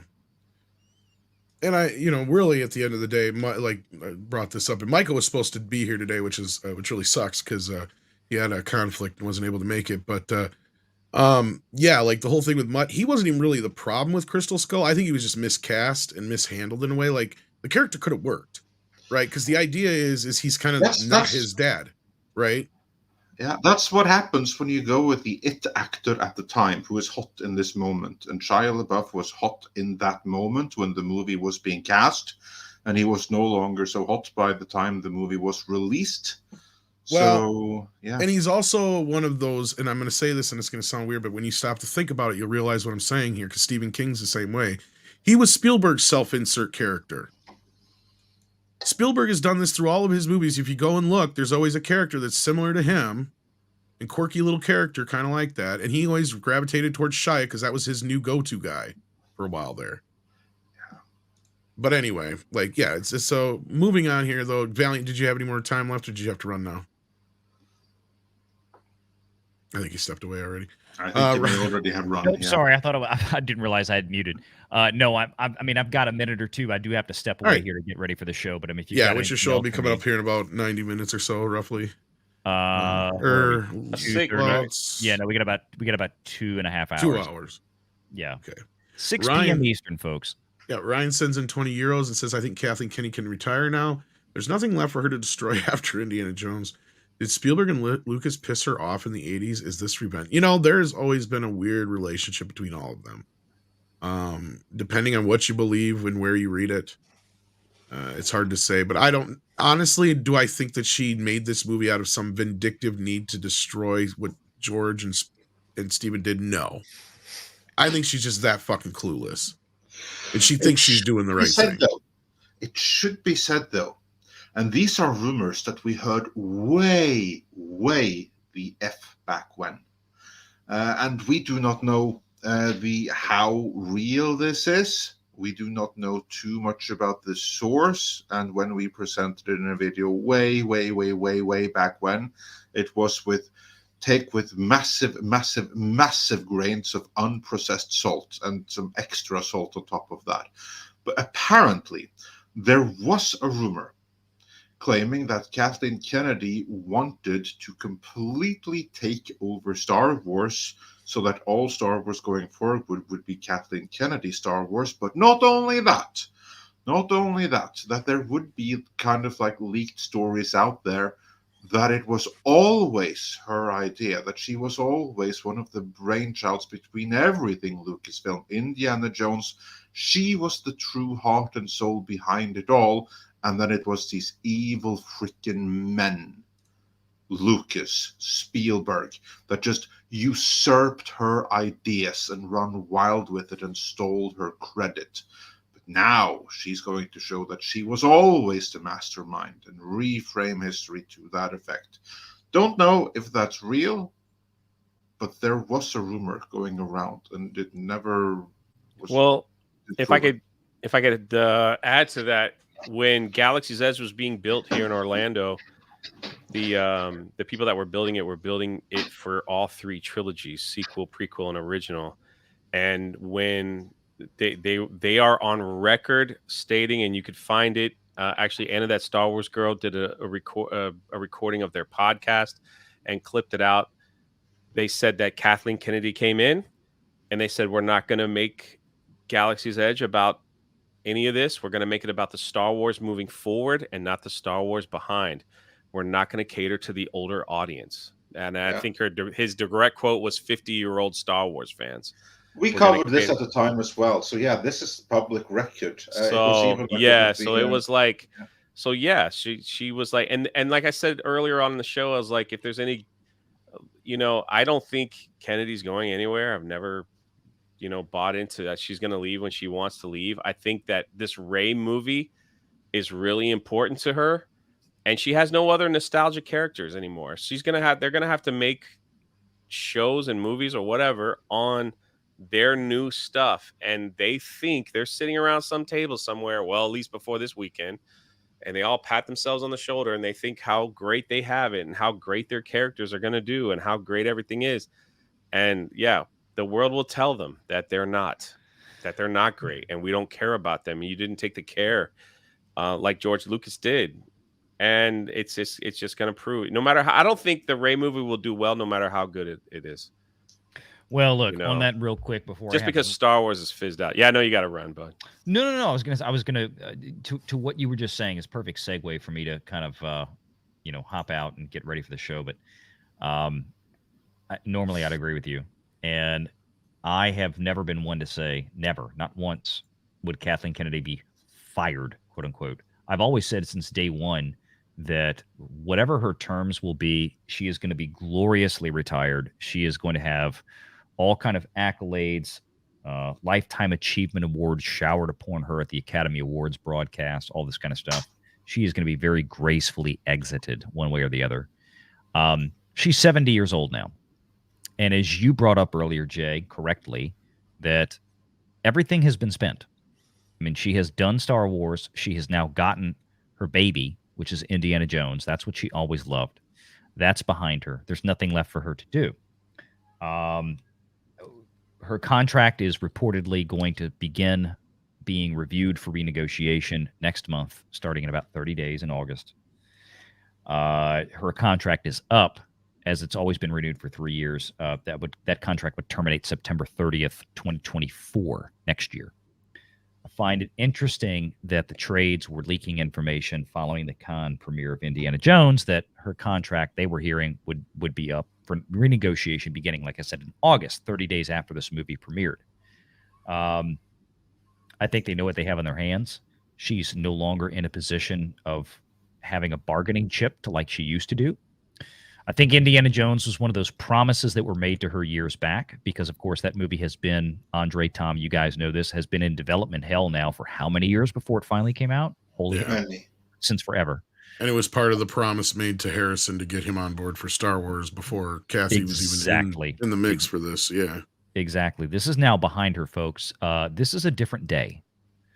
This is a different day. And like I said before, early in the show, as I've said in my video, we have more to talk about on the live show this afternoon. But look, Wall Street is noticing. This cannot be hidden anymore. Disney has had too many failures. There's too many problems going on right now at Disney. They've got this Universal Comcast Hulu deal looming over their heads right now. They're trying to find every and any way possible to clean up balance sheets. I'll give you a little hint. It would not at all surprise me if during this renegotiation period in August, and something that will be finalized, we may not know about it for some time after, but I think something that will be finalized before the end of the fiscal year, which is September 30th of this year.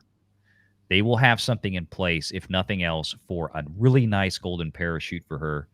It will be a deferred comp payout, something that we won't hear about until potentially even until this time next year because of the Hulu deal. They need to clean this balance sheet up. They don't want anything mucking up the works. They've already got enough to deal with all these theatrical flops on their hands. And analysts on these earnings calls never usually ask about theatrical because most people don't understand this. And I continue to remind folks, this is not the bread and butter for the Walt Disney Company. The theme parks are. ESPN Live Sports Linear Broadcast are. Jay can tell you that theme parks right now, in Orlando at least, are not doing great. And they have I know you use my pictures, man. How about a huge channel shout out for all the pictures that you use? And I think I gave you a little bit of a channel shout out in that video. Did I not, bruh? Yeah, I know. I know. You're messing with me. Jay and I like to do this thing like where we hate each other, but we really don't. No. I'm glad they got used. Nah, but me, I really do hate him. Well, I understand. But no, that's where we are right now. You keep ending up on Fox News and shit. It's bullshit. Well, I mean, well deserved, YouTube, my friend. This was one of the fastest suppressions I've ever seen on a YouTube video that I put out this morning. It went from, I'll tell you a little behind the scenes information. I was laughing. I'm like, well, either everybody else started putting out videos and or Disney decided to shut this one down. The one I put out this morning before you guys started, an hour ago, it was at 548 views per minute. And now it's at like 150. It dropped like a rock. So Disney probably didn't like that one. But It is what it is. But I know the feeling. Yeah, that's the same thing with our latest like pure ESG video. That was also suppressed. Like it started really, really strong, and then it got suppressed to Sorry, I'm gonna put mine out. It'll get less views than yours since I'll be late to the party. I'll tell you right now. An hour ago we were at 548 views per minute, and it was consistently growing up to that point, and it was holding steady at over 400 views per minute for over an hour. It's at about 100 to 138 views per minute now. So, I mean, I'm thrilled with the viewership of it. It's the fastest video I've ever had. We've got 55,000 views in less than 3 hours. And it's crazy. But you can see what's going on right now. Disney can't hide anymore. And this is the key. Disney cannot hide from this anymore. And as I said earlier, there's going to be by noon Eastern tomorrow, because tomorrow's not a holiday for Wall Street. By noon Eastern tomorrow, you're going to start seeing several articles popping up from Financial Trades, Barron's, IBD, Investors Business Daily, Seeking Alpha, Morningstar, throw it out there. You're going to see a lot of things start popping up on this Indiana Jones thing and the history to this point, the TTM, the trailing 12 months of Disney's box office woes. This is now going to come to the forefront because Disney has nothing right now that investors, I think, are feeling confident about. After they guided forward into this third quarter that just ended yesterday, or 2 days ago, June 30th, was the end of the third fiscal quarter for Disney. This next earnings call that, of course, like we always do, we're going to cover it live, will be in the first week or two of August. I'm going to tell you what, that is going to be a, pardon my French, that is going to be a fucking fireworks show. Oh, yeah, I can't wait for that. Yeah. So get ready, folks. We're about to see a lot of changes, and I'm sorry to tell you that I know everybody's heard this. This is happening, that's happening with Kennedy and all this kind of stuff. I've always tempered expectations. After she was renewed in 2021, Pro brought it up, was one of the earliest people, along with Mikey Sutton, I think, like you guys said, that everything Pro had heard that summer was pointing to the fact that she would get renewed. All the business metrics suggested that she should have been let go at that point. There was no reason for her to be there, but for that somebody had probably made her a big promise that she could hang around through Indiana Jones. And if y'all recall, like I said in the video this morning, what also happened around that same time, the release of Indiana Jones 5 was delayed a full year. So here we are. Here we are. Now it's done and gone. You've even got folks like John Campia out there that has said in the past several months that she's there through Indy 5, and then we're looking at retirement. There's a lot of sources out there that are all pointing in that direction from different places, different spheres. I think this is lining up. Now, I want to be clear. Does that mean that Lucasfilm and Star Wars are suddenly saved? No. Let's not conflate the issues, and that's the key component, right? Let's not conflate the issues of and that's what I was saying last night on Yellow Flash. What difference does it fucking make at this point? Exactly. So it's all a trash fire. It doesn't matter. There is no fixing anything. And who do we got to look forward to? That's just it. She's either going to pick somebody who's just like her to take over her spot, and we already know Filoni's pretty much in charge of all the creative stuff, for better or worse. So there you go. That's your future of Star Wars. Indiana Jones is dead. Yep, this right here is a dead franchise now. It is. All of Lucasfilm is now dead. There's nothing left for it, but we're taking this one step at a time. If Kennedy goes, that's great.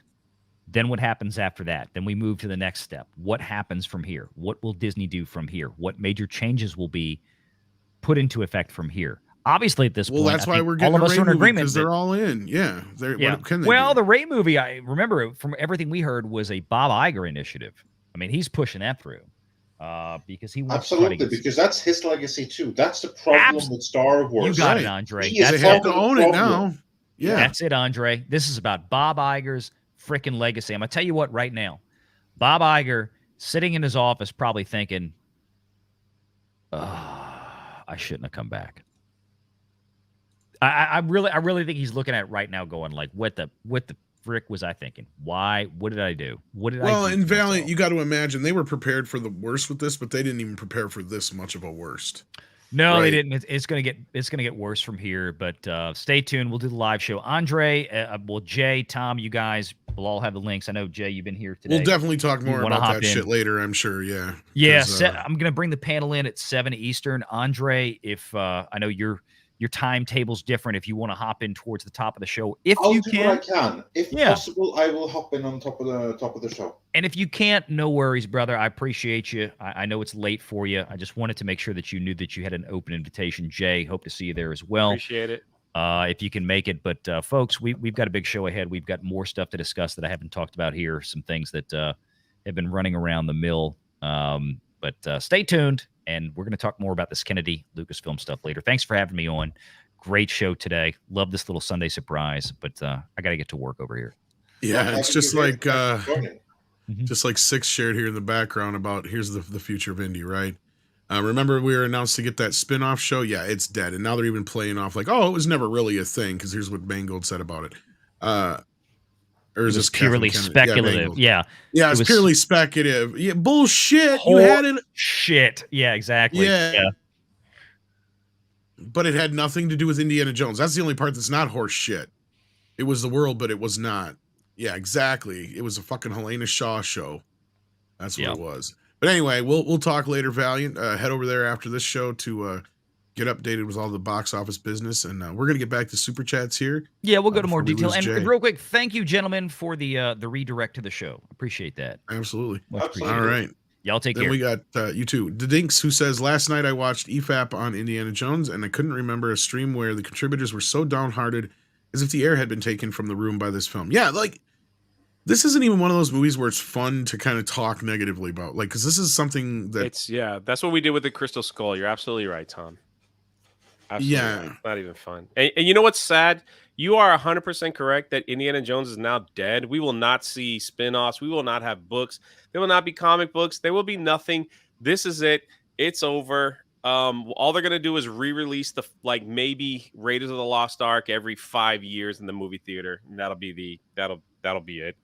So, didn't mean to interrupt you, but you're 100% right. Hearing Jay. you say that and like realizing that you are like yeah, you're right. This is it. This is they've taken a glorious character that brought people adventure, and they just flushed it in the toilet next to the turd of everything else in Lucasfilm. All right, no, this is why I wanted you here, Jay, because you're one of the biggest indie fans I know, like I said. And I mean, I'm a big indie fan, but like you and Michael over at Retro Blasting and Gary of Nerdrotic, which is another reason why I asked him here. I don't know where he's at, but yeah. No, like that was kind of the reason why. And I know you guys would understand because we're in the same place we were 15 years ago, only this is worse. Right? 15 years ago felt bad, but this is a freaking funeral. You remember those choose your own adventure books? Did you ever read a choose your own adventure book? Yeah. So people might not know this, but Indiana Jones came out with like 15 of those. Yep. And I found when I was teaching 5th grade in the classroom, people didn't know that I was a 5th grade teacher for years. And I went on eBay and somebody was selling like 50 of those books. Like a lot of them were copies, but I bought them all for my classroom. And I remember like bringing them. I remember having like some of the students read them, and they were just like, they've never read anything like that. They don't make, maybe they do, I don't know, but I remember them reading it and like, like not understanding how it works, and how we spent like an hour like going through these choose your own adventure books, and they just fell in love with like all of it. And it's like to see where Indiana Jones has come, because they back in the day they just targeted everything around an adventure and history, and even like lore history, like mythology history. Like that was Indiana Jones. It brought a perspective of where you read something about like, okay, the Ark of the Covenant. Many people didn't know it. Some people that never went to Sunday school, just like in the movie. Didn't you ever go to Sunday school? Didn't know what the Ark of the Covenant is, but it brought people to, maybe study more of the history and things like that. I know it did for me and my brother, where we wanted to look some of this stuff up just because it was really cool to see it in the film, and they take those, and now to know like that this is just, it's just that whole thing is just done because they wanted to make a political statement or whatever they did. I don't know. Is very disgusting. It's very disgusting. So Yeah. All right, continue. Sorry, I No, can go on and you're on. fine. I don't need. You're fine. It's part of the reason like I said, I asked Yeah, you it's here. rough. Accident Seller sends in 59 Norwegian krona and says Indiana Jones and Fleabag a failure, or Indiana Jones in the dump of dung. Yeah, sadly, your favorite. They're both good titles for this failure. Yeah. Unfortunately, this is not one like we were just saying that's as much fun to make fun of as some of the other ones like Flash and a few others. Doug 1985 says Wikipedia says Indiana Jones 5 is at 525 million lies. Where are they getting that from? It's Wikipedia. I think anybody can go in there. And yeah. Yeah, Wikipedia is less than reliable. You can go in and change it if a certain category is blocked. That's as bad as when Box Office Pro always ends up messing up and they add the worldwide box office with the international box office. They've done it many times and make it look like this movie's made a bunch of money. It's like no, they messed up. They'll fix it by Monday. It's like some glitch they got in their system. It happens once in a while. Maji Chan says, I saw the movie as a normie. I'm sorry, indie fans. Hey, that's all right, man. I will just say that upon watching this movie, I was very happy not to be like a hardcore Indiana Jones fans, because I was thinking, man, that would have sucked to be one. So, I'm kind of surprised you're not more of one, Andre, considering like the history stuff and whatnot you're into. I'm kind of surprised. Yeah, I know it's weird, but I have I like those movies just fine, but I'm not like a hardcore fan or anything. If I was, I would be completely broken by now. So I'm grateful that I'm not. But Jay, you have my sympathy. I do mean that. I appreciate it. I mean, at the end of the day, like, it's just a movie and life goes on, and I'm very happy, and I love that my graphic novel did so well, and those are going to get mailed out in a week. And I'm enjoying building my own world while watching these corporations destroy these worlds that we once loved, But I hope we can come back on this day and say this was the movie that started to change everything. I think you're right, Jay. I think that's very poignant, because I was going to say something to that effect earlier. I'm like, this might be the turning point, right? Because this was a situation where what's the excuse now? Not just to Kathleen Kennedy, but to Disney, to everybody, for these kind of movements, for this idea of usurping a main character for another one, whatever you want to insert here for the problem. This and Flash have been almost like the ultimate or penultimate or whatever word I'm looking for, examples of everything that's wrong with movies right now. Yes, you're right. Quintessential is the word you're looking for. Yes, quintessential. Thank you. Yeah, and the fact that this is one of the most expensive movies ever made, and all you got to do is look at like Avatar and see that movie almost hit $3 billion. I know a lot of people didn't like that film, but it's just like, well, and the sad part for Disney is they didn't even really get to keep much of that at the end of the day, from what we're learning. Yeah, because it was like that was the Fox crossover. And not only that, James had pre-sold a bunch of stuff. That's why it's on HBO Max or whatever you want to call it right now. At the same time, it's on Disney Plus and various other reasons. So, yeah. At the end of the day, though, no, you're right. We have two of the most expensive bombs, and not just because they were both over roughly $300 million pictures. We know that, between Flash and Indiana Jones both. And they both are going to lose probably that same amount of money at the box office. They're going to go down as two of the biggest bombs. And like, they're making John Carter, like earlier, that one said, hold my beer. Like, they're making John Carter a Mars and things like Lone they're all forgotten by now anyway. Yeah, exactly. Like, these are like nothing compared to these when it's all said and done. Like I said, this will be in the annals, like next to Ishtar. That's how bad these are going to be remembered. Ishtar is nothing compared to like. You're right. Ishtar is at least semi decent in that sense, but like, exactly. That's what I mean. But let's move on with these. But Ishtar cost a shit ton of money and didn't make any money. That's kind of the whole point. With that, but so did this. Yeah, exactly my point. That's why I was comparing. Worse so. Yeah, and then what's your first thought? Says I've heard a lot of people say they wish they had Short Round in this. I'm glad he's not in it. No matter what, this movie is going to fail being a DL production, and at least his character isn't desecrated. Rip Indy. Well, at the same time, I disagree with this, and of course, like, you could be right, but I feel like even if you just don't even really have to change anything, you just insert his character over Phoebe's, it would work. It would make more sense because there's a history there. With these two characters, we get no sense of history at all. Like, they don't even have a younger version of her in a flashback, right? Like, so we have no connection. And not only that, this also reminded me of later on when I said, this shows you how poor the movie sets up Teddy. I didn't give a shit when Teddy was kidnapped. Yes, I'm just like, go, get the hell out of there. Like, with Short Round, we care. Gentlemen, we have an update. We do. Yes, we have a Valliant Renegade just DM'd me behind the scenes here. He unfortunately had to go, but he DM'd me the international numbers because we now have international projections. So the movie is set to open to about 60 million domestically. I expect that to go down a little bit. And the international projection is 70 million for a worldwide box office of 130 million, which would have been bad if the movie had opened to 130 million domestically alone. And this is the worldwide figure. This is complete and total disaster territory. Because again, for a movie this scale, this budget, it opening to 70 million internationally, so that means bigger international opening weekend than domestically. I don't know that I buy the 70. I think it's going to be in the 60 somewhere. This is disaster. This is Flash level. That's what I was saying. It's actually doing worse than Flash. It was worse tracking than the Flash. Worse than the Flash. Because I think Flash did like 8 million its first night, and I think it was over 30 for its Thursday, Friday, wasn't it? Because this didn't even hit 30 for the Thursday, Friday. It's just comical at this point. I mean, it is just comical. It's independent filmmaker out there listening. Develop a character like Indiana Jones and do it right. Yeah, now's the time. You'll be printing money. Listen, I have every Indiana Jones book here. I even have some of the stupid ones that make no sense. I have all the comic books stacked up here.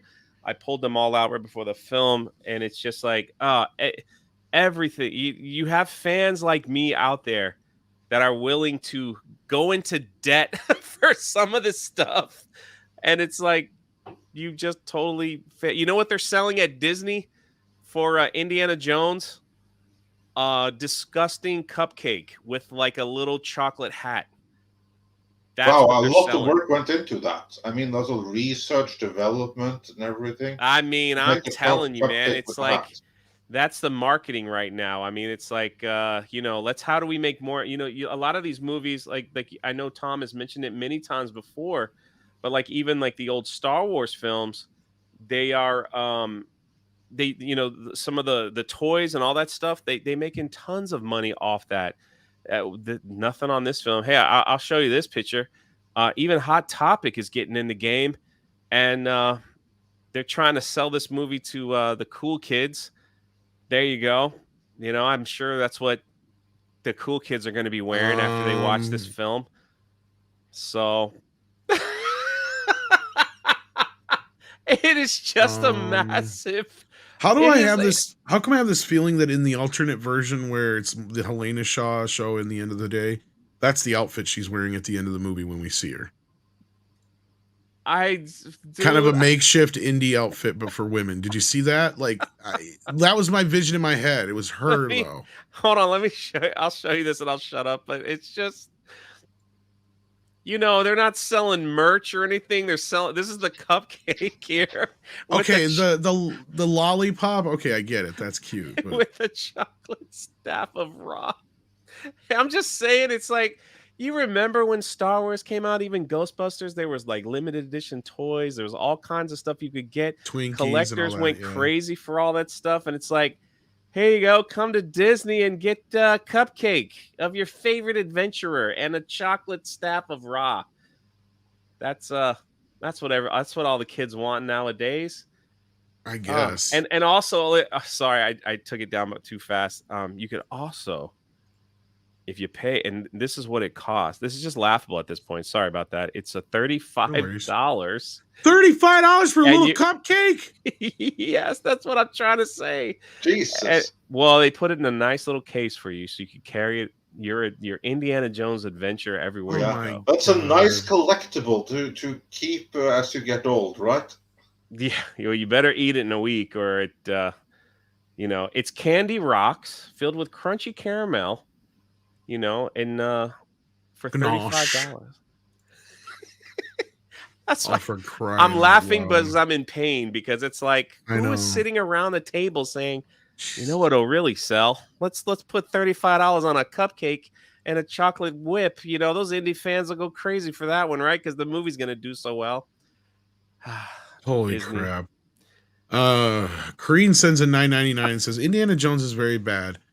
The Sure chick is. in it, I think it is so bad she is not attractive or charismatic. My boyfriend was yawning through the movie. The audience did clap at the end, but the crowd was very old and not young people. Yeah, that's the other thing, is it's like they're making a big deal out of the reaction of the punch. And it's like, really? Like, I don't know. A lot of people laughed, I guess, but Kareen says, I don't mind him being old, but his surrounding cast should have been attractive and good story. This wasn't a good story. No, you're 100% right. And they don't even understand how to make a character attractive. They got Helena trying to jump on every dude that moves, which adds a whole new level of her hanging out with like a 14, 15-year-old boy. It should be the other way around. You got to get somebody who's good looking and they're throwing themselves at her. That's what makes her desirable then, and not the other. Like, her acting like a desperate whorehound is just kind of just makes her unbearable at the end of the day. Well, I'm glad that she could ride a motorcycle in a horrific tropical storm without a helmet or goggles on, jump on a plane, grab the wheel, and save Indiana Jones as he was shot in the shoulder and he bled out for like the last 30 minutes of the film. Pretty much.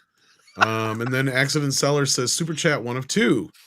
T1 and 2, Superman 1 and 2, Indy 1 and 3 are sealed like a diamond in time. Yeah, I was going to say this earlier too. At least the beauty of Indiana Jones is we have the trilogy. We don't have to go beyond that. It has a nice ending to it. We're not like left on some hanging thread. The sequels don't feel the same. The older era can't be reproduced. That's why the originals are not ruined for me. Yeah, look, I mean, and I don't know if there's a video in this, Andre, or not, but there's a formula that this kind of thing only works for certain types of franchises. You can't do this with everything. You can't keep Terminator going. You can't keep Indiana Jones going unless maybe you recast it. Like, that's a possibility. But like Ghostbusters, Karate Kid, those kind of franchises, Top Gun even to a point, only maybe one movie out. You know, they can kind of lend themselves to this idea of a new generation, you know, learning from the past generation. But that only works so much in certain kinds of movies and IPs. Like, some of these are just meant to be left alone, and Indy's probably one of them. I mean, if you're really going to be that hung up on Harrison Ford playing the part forever, leave it alone, I guess. Some cool history. 42 years ago today, it looks like Clash of the Titans was released. It was. Good flick. I wonder how much that cost to make, and I could still watch that today. Even with the claymation scorpions and all that, it was still awesome to watch. You know, I don't think it was that much. 15 million. I was going to say 12, so I wasn't too far off. 12 million. Yeah.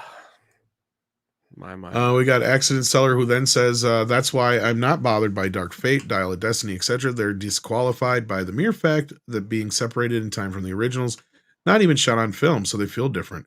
You know, that's a good point too. I still enjoy T2, etc. Yeah. I didn't hate T3, but I thought, like, after watching Terminator 3, I was like, okay, we're pushing it a little bit. Then all of a sudden they decided to make all these different movies. You're like, oh my dear God. Each one meant to start a trilogy, yeah. I didn't hate Salvation either, honestly. Like, I thought they could have done something neat with that, but that's where it should have went. But like, yeah, the last third of the movie went off the rails. But no, I agree with you. T3, as bad as some elements of it were, even the ending kind of leaves you at a point where you're like, yeah, this stuff is inevitable. So like, just kind of loops around on itself. You can't really change the fate of these guys. Yeah, no, I see what you're saying here, Accident Seller. T2 was awesome. Yeah, T2's awesome great. Film. Nelson Sharita says, never heard the name Phoebe Waller-Bridge. Now I hear it 3 times to Harrison Ford's. When you make Crystal Skull look good, you've nuked the fridge twice. Yeah. This is true. Red Foreman's here. How you doing, Red Foreman? Dumbass. He says, somewhere in the multiverse instead of the Mummy, Brendan Fraser made a couple Indiana Jones movies before someone else took their role, turn its role. You know, this is what I've been saying since Crystal Skull, and I've gotten a lot of resistance until now recently, and even in the recent months up until now, it feels like people are finally getting on board with the idea that just do this character like James Bond. Yes, I agree. Brendan Fraser could have played the part in the 90s for a while, or at late 90s, early 2000s, or whatever, after Harrison had gotten a little too old. Passed it on to another actor. And then by now you could have had what's his face who plays Rocket, and passing it on to Chris Pratt at this point. Something like that. Or Nathan Fillion was another one that people thought would have been good. He would have been a good one too after Brendan or something like that. We could have had in this multiverse somewhere. You're right. We do have this world where Indiana Jones is still having adventures in the 30s and 40s. But he's just being played by different actors every few years, kind of like James Bond. I don't understand why people don't realize that if you take care of the character, no one would mind. Some people, some purists out there might mind, but the James Bond effect would have been just fine in my personal opinion. It's always like, and then what do we argue about? Who was the best Indiana Jones? Was it Chris Pratt? Was it Harrison Ford? Was it Brendan Fraser? Was it, it's like, then you have those, and those are fun debates, like what we're saying with Spider-Man. Who's your favorite Spider-Man? Well, Tobey's got to be the best, and this one's no, Garfield is so much better. It's like, those are fun debates that you have in pop culture. Well, that going back to Batman, like I remember, and you might remember this too, Jay, like we didn't make that big of a deal out of Batman being recast. Sure, it was sad to see Michael go. Sure. But we're like, oh, Val Kilmer, all right. And then George Clooney, okay. But we went and saw the films anyway. Yeah, exactly. It was like, that part didn't really matter. It was like, okay, they're playing them now. Unless they were really bad, nobody really said anything, But you're right. And it's just it's the fun debate with friends on who was your favorite Batman and who was your favorite James Bond and who's your favorite Spider-Man and why. And you have these conversations while you're, having a beer or eating pizza or like watching a movie, like whatever it is. And it was just like, it was or awesome. Your favorite era. Like, you could have different eras of Indiana Jones. Like I just said, which one's your favorite? Well, mine, is the Chris Pratt era. Well, no. Like, yeah. Exactly. There are plenty of religious artifacts and other historical things that they could have done. They could have had 15 films by now with different actors playing the guy with the whip. I mean, it's just, you're absolutely right, Tom. And I don't, they said that stuff with Luke Skywalker, and it's like, I think people wouldn't have, if they did a trilogy, like if they did the Thrawn trilogy, the original Thrawn trilogy, and they did it well, I don't think anybody would have a major issue with the recasting of Han, Luke, and Leia, played by different actors. As long as they took care of the character, that's the problem. They're just not taking care of the character itself. If you mean by younger versions or something like that, yeah, you're right. Yeah, as long as you take like Luke Skywalker, the character, as long as you took care of it, and it's like, yeah, that's Luke Skywalker. Yep, somebody else played him. That's right. But the character it always used to be that way. Yeah, stayed intact. So it's like, I don't think anybody would have a problem if Mark Hamill didn't play it. Usually by the time you get to the third or fourth film, the actor would dip out and you'd have somebody else come in. Right. And that was a normal thing. It just happened over time. A lot of times you're just, like I said, unless there was a real bad choice made, nobody gave a crap. Right. It's just, so anyway, no, I think you're right. And it would have been great, but we're all wrong because the best era or best Indiana Jones would have been the one time Brad Pitt played him. Yeah. That's in my head. Like in the, there's that one transition period where Brad Pitt played him in one Superman movie. Returns movie. Yep. We all like Brad Pitt in the movie, just the movie sucked. Yeah. Yeah. He was just a little too sexy as Indiana Jones. No. Akuna in 1876 says, "Hail guys, Indy 5 at 88% on Rotten Tomatoes." Well, we all know Rotten Tomatoes is fortified. Do people actually like this film, and we are simply hating it in our little echo chamber, or is RT lying? RT is lying.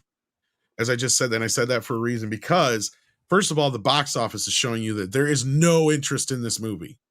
None. Two, if you go on IMDb, which has been fortified in the past, but at this point, I don't think they're really doing anything for it because it's in the sixes, which is not good. It's not great. It's not bad, but it's not good. But what is really telling is the cinema score. Andre, are you back yet? Because I know you'll find this interesting. Well, he's not, but I believe the cinema score. Yeah, the Indiana Jones Dial of Destiny cinema score is not good.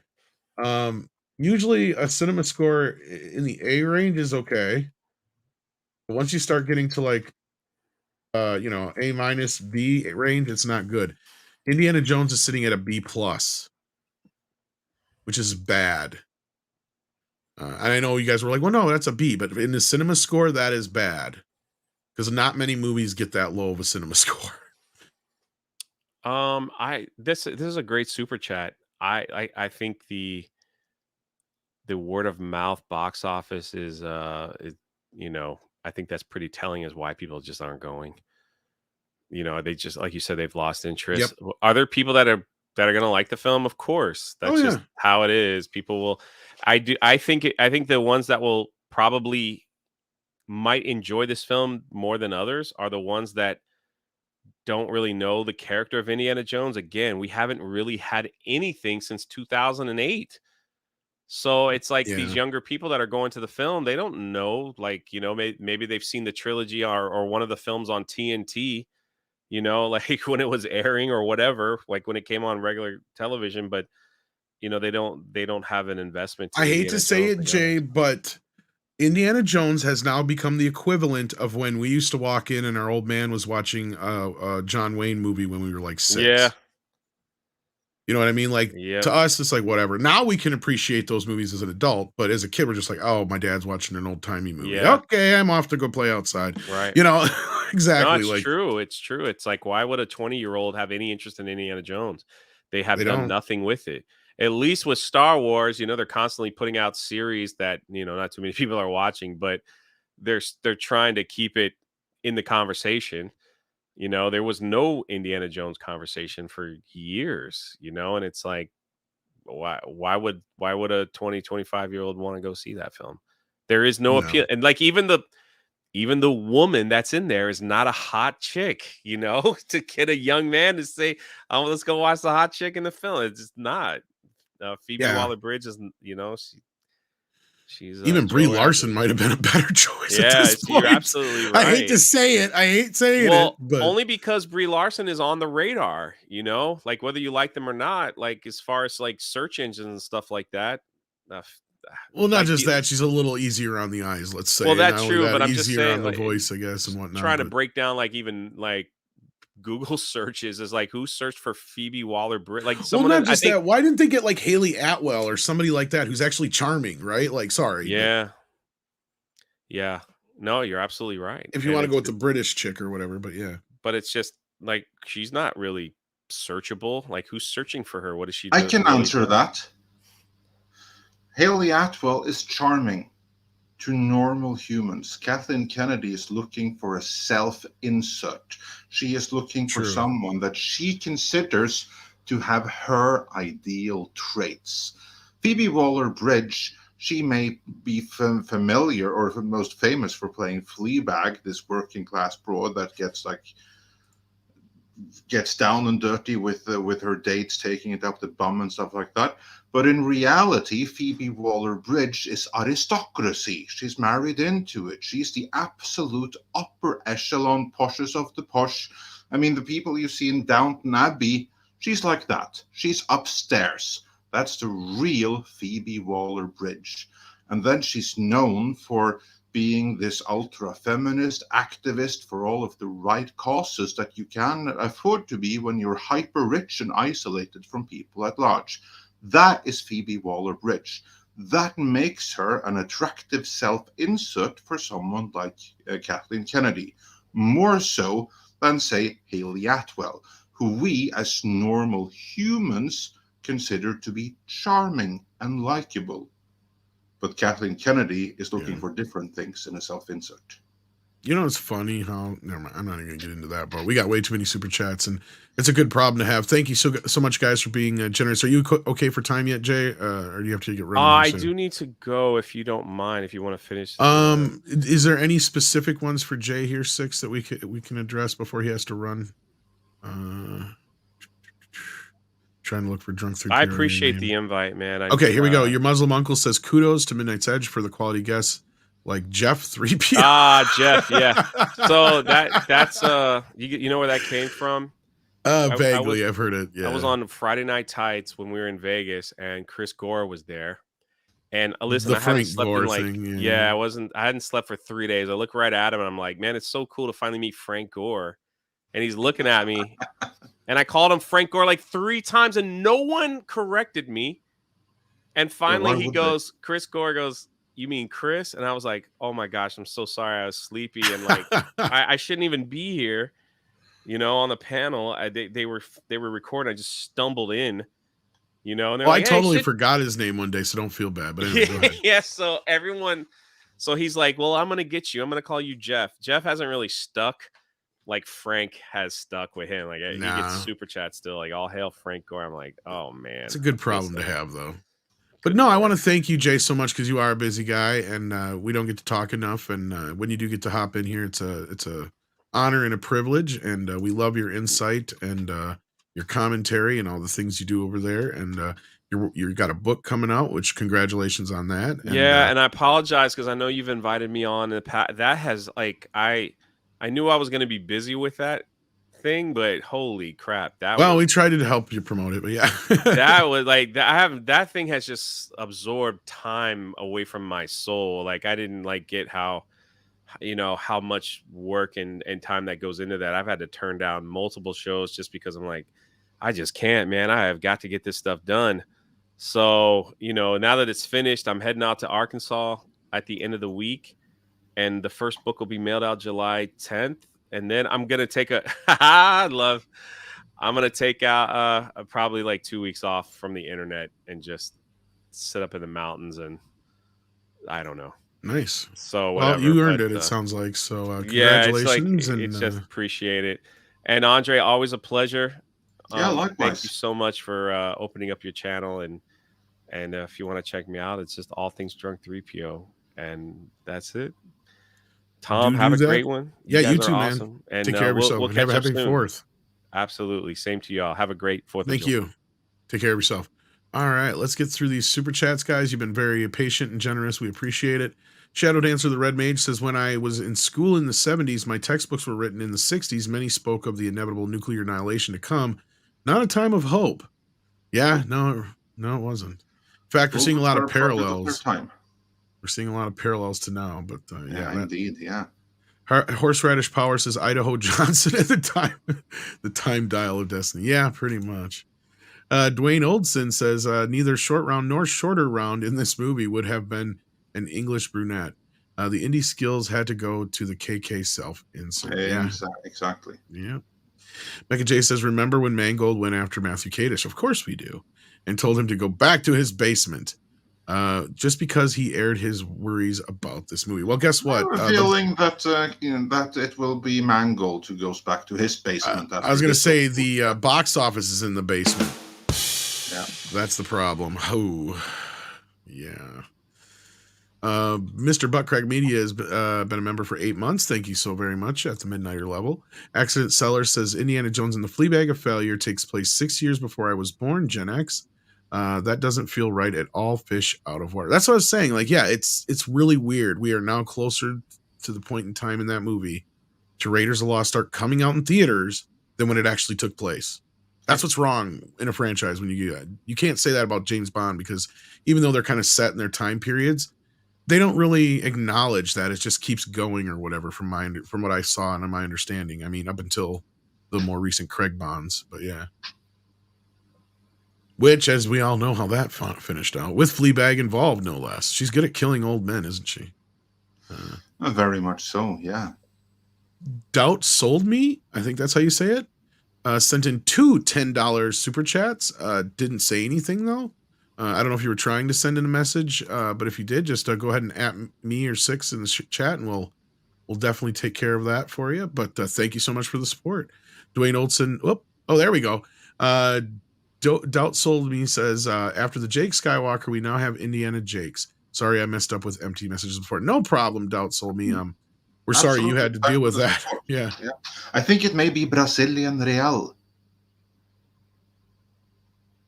Yeah, and it can be tricky sometimes trying to send a super chat, especially if you have not done it before. But we appreciate the support here, and thank you so much. And yeah, it is really a Indiana Jake, Jake Jones, whatever you want to call it, situation. You're 100% correct. Yeah, and a 100% backdoor correct. pilot to Helena Shaw. That's They pretty much even have the same reason for him and Marion getting divorced as Han Solo and Leia splitting up. That's how unimaginative they are.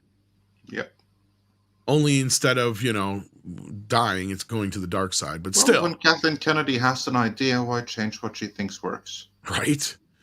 Dwayne Olson says, exit poll. The survey is an exit poll, political SOP. Yeah, but the thing is, Dwayne, is they don't normally do this. This is not a normal thing, especially in the area that it was done.